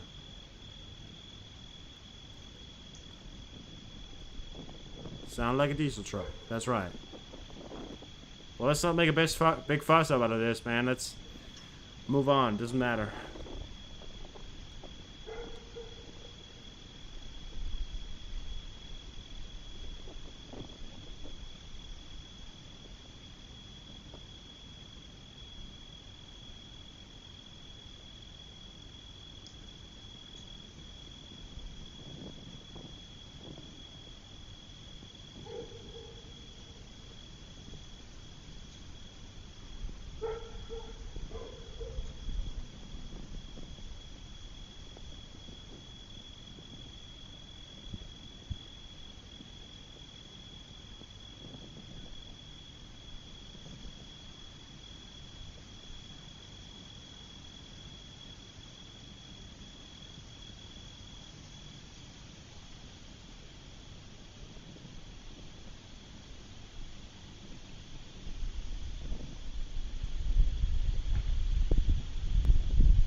Fuck.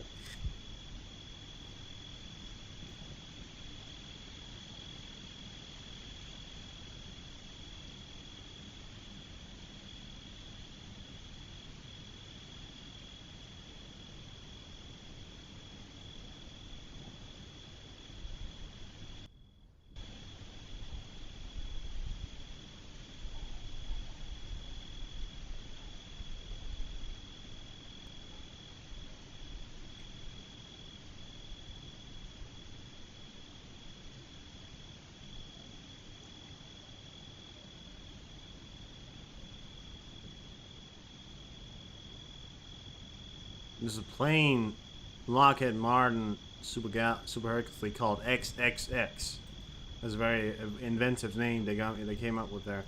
A lot of cargo planes up. I mean, weird places where we see planes up. I've never seen planes in these areas before, especially not U.S. planes. But there's a river joint. Is that river joint that's heading towards the Persian now? That river joint seems to be it's in the Persian Gulf right now. The river joint is in the Persian Gulf. Let's keep an eye on that. Probably gonna do some loopy loops outside Qatar. Loopy loops.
Sitting here waiting because I'm like, there could be the indications of a war starting in that damn country, but sitting here wandering around, don't appear to be anything coming in as I'm talking about it. I'm pretty tired, so could be thinking about leaving soon. Yeah. I'll maybe leave. 1 second. Yeah. I'll wait 20 minutes so we can get it to 4 hours, and then I'll probably leave then.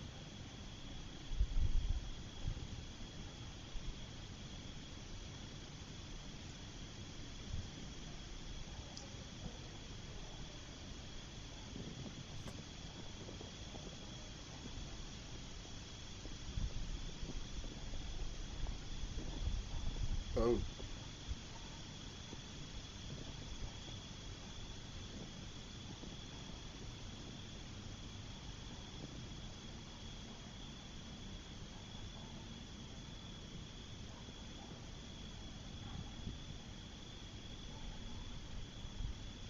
Oh.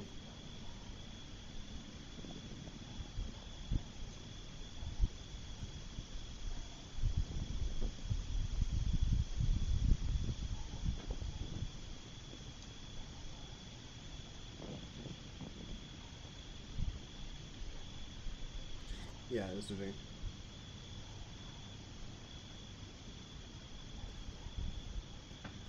Something big on 4 wheels. Well, that seems you owe me a Pepsi then, father. Father. Because it certainly was not a Sherman. Hey, listen, I'm gonna keep that over your head forever. I'm gonna be like that. You gonna be like that? I'm gonna be like that.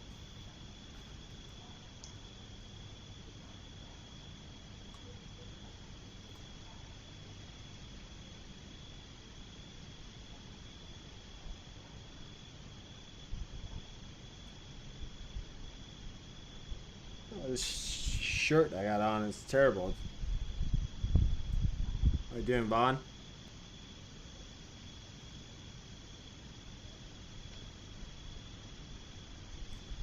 Well, fair enough. If you still think it's a tank, just promise you don't think it. Just promise me you don't think it's a Sherman. Cause that's not exactly.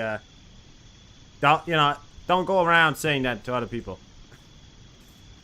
They're probably gonna look at you pretty weird if you go around saying that there was a Sherman in Ukraine. They're gonna look at you a little bit.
Well, howdy there, folks.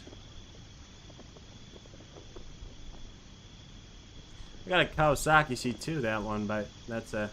We got two... Whoa, look at that. We got a P8. We got a P8 in Japan. And 3 Kawasaki C2s. 1 P1, Kawasaki P1. 2 Super Kings. A Hercules. And Cessna.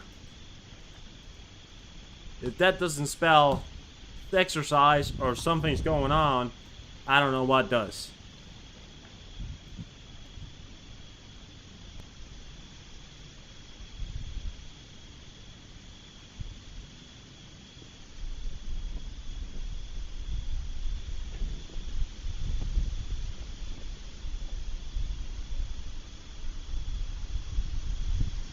You know?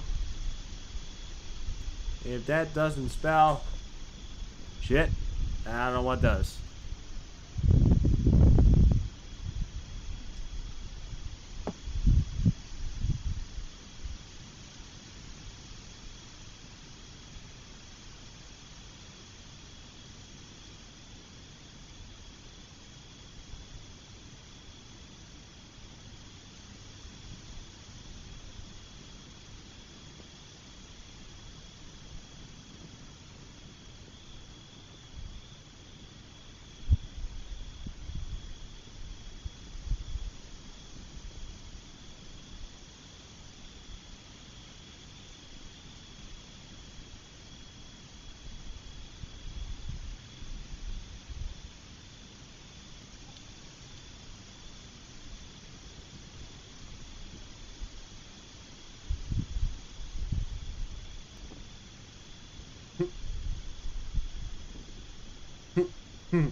Oh god.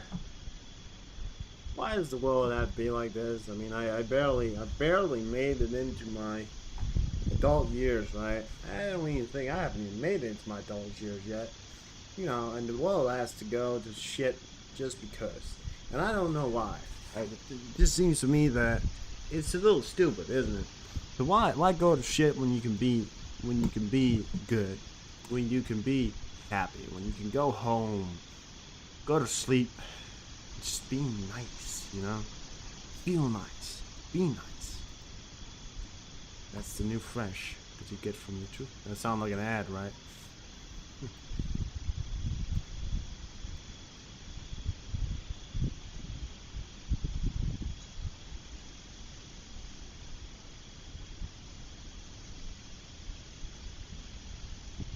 There's also a Spartan it's an Australian Spartan. It's also a reconnaissance aircraft. Outside Australia, of course. I've actually seen an Australian, I think it was a P8 Australian or something, in Alaska. That river joint is actually in the Persian right now.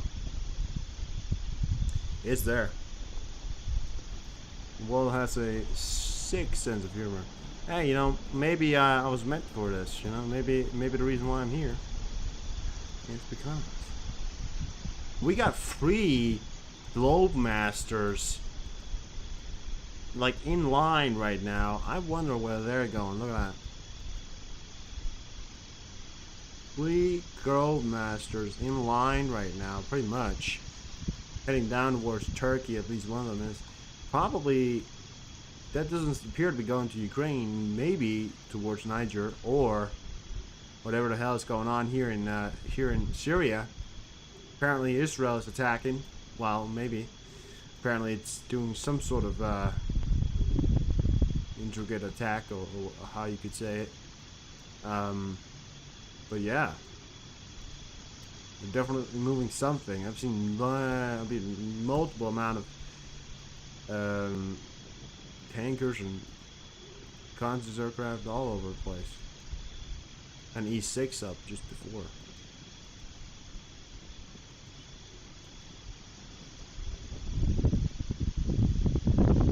What was that? Oh, it's twin engine, yeah, Super King. Twin engine one?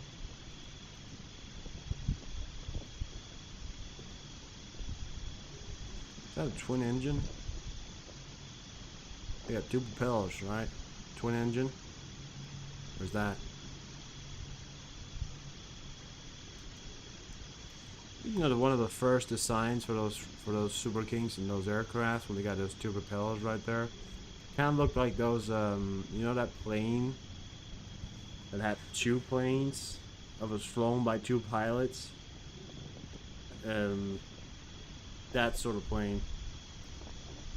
They're very difficult to control, and I have no idea why they made it. I mean, it was. I think it was meant as a bomber, maybe, but it really did not do as monetized, and I even think it wasn't particularly made. I think the guy who made it was some rich guy. He was the guy with the germs. Howard Hughes, I think. Hughes. I think was one of them, the first one to theorize it or someone make it. And I think later they made a model of it, but his model, which was one of the first ones, didn't really make it. You know, but Howard Hughes, the guy who pretty much lied naked in his office or his game because he was so, you know, I think he had OSD and OCD and fucking, he was afraid of germs, and he was pretty much insane at the end. I mean, there was definitely something wrong with him. Yeah. All of those reconnaissance aircraft that I mentioned before have, I mean, they're not on, which is pretty odd, they're never on the flight trader. They're always on ADS-B though. This is why I use them both. Well, anyways, I am gonna be out of here now. I will see you guys on another time, I think. I will shortly see you then.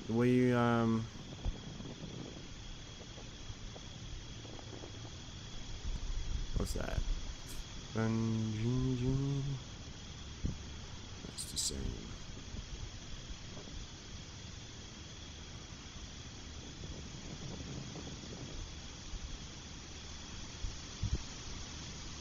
I wonder if I can see something or find something else, maybe.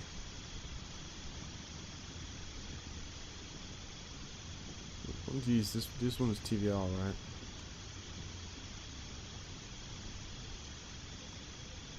It's TVL. That's what we got right here.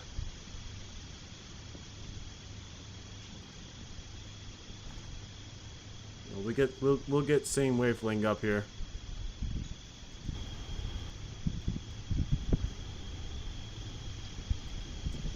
Well, you guys got free cameras going about their business. You got a lot of views today of everything.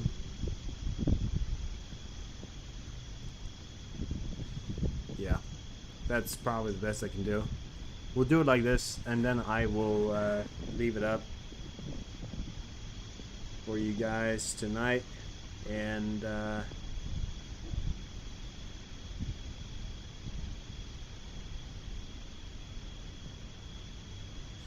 yeah, I'll see you on a positive note tomorrow.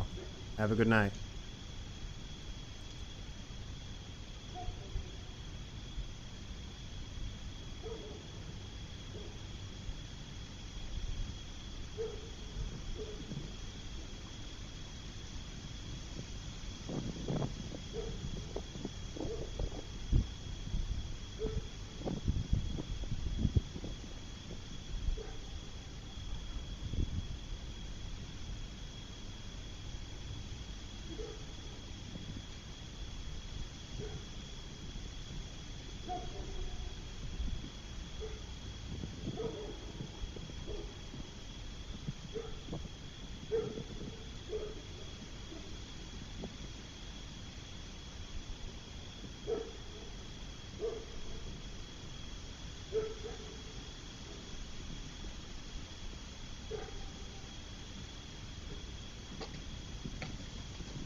такое?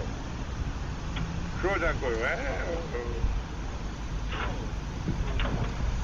А? Ну да.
Сергей Владимирович, отпусти секунд никуда.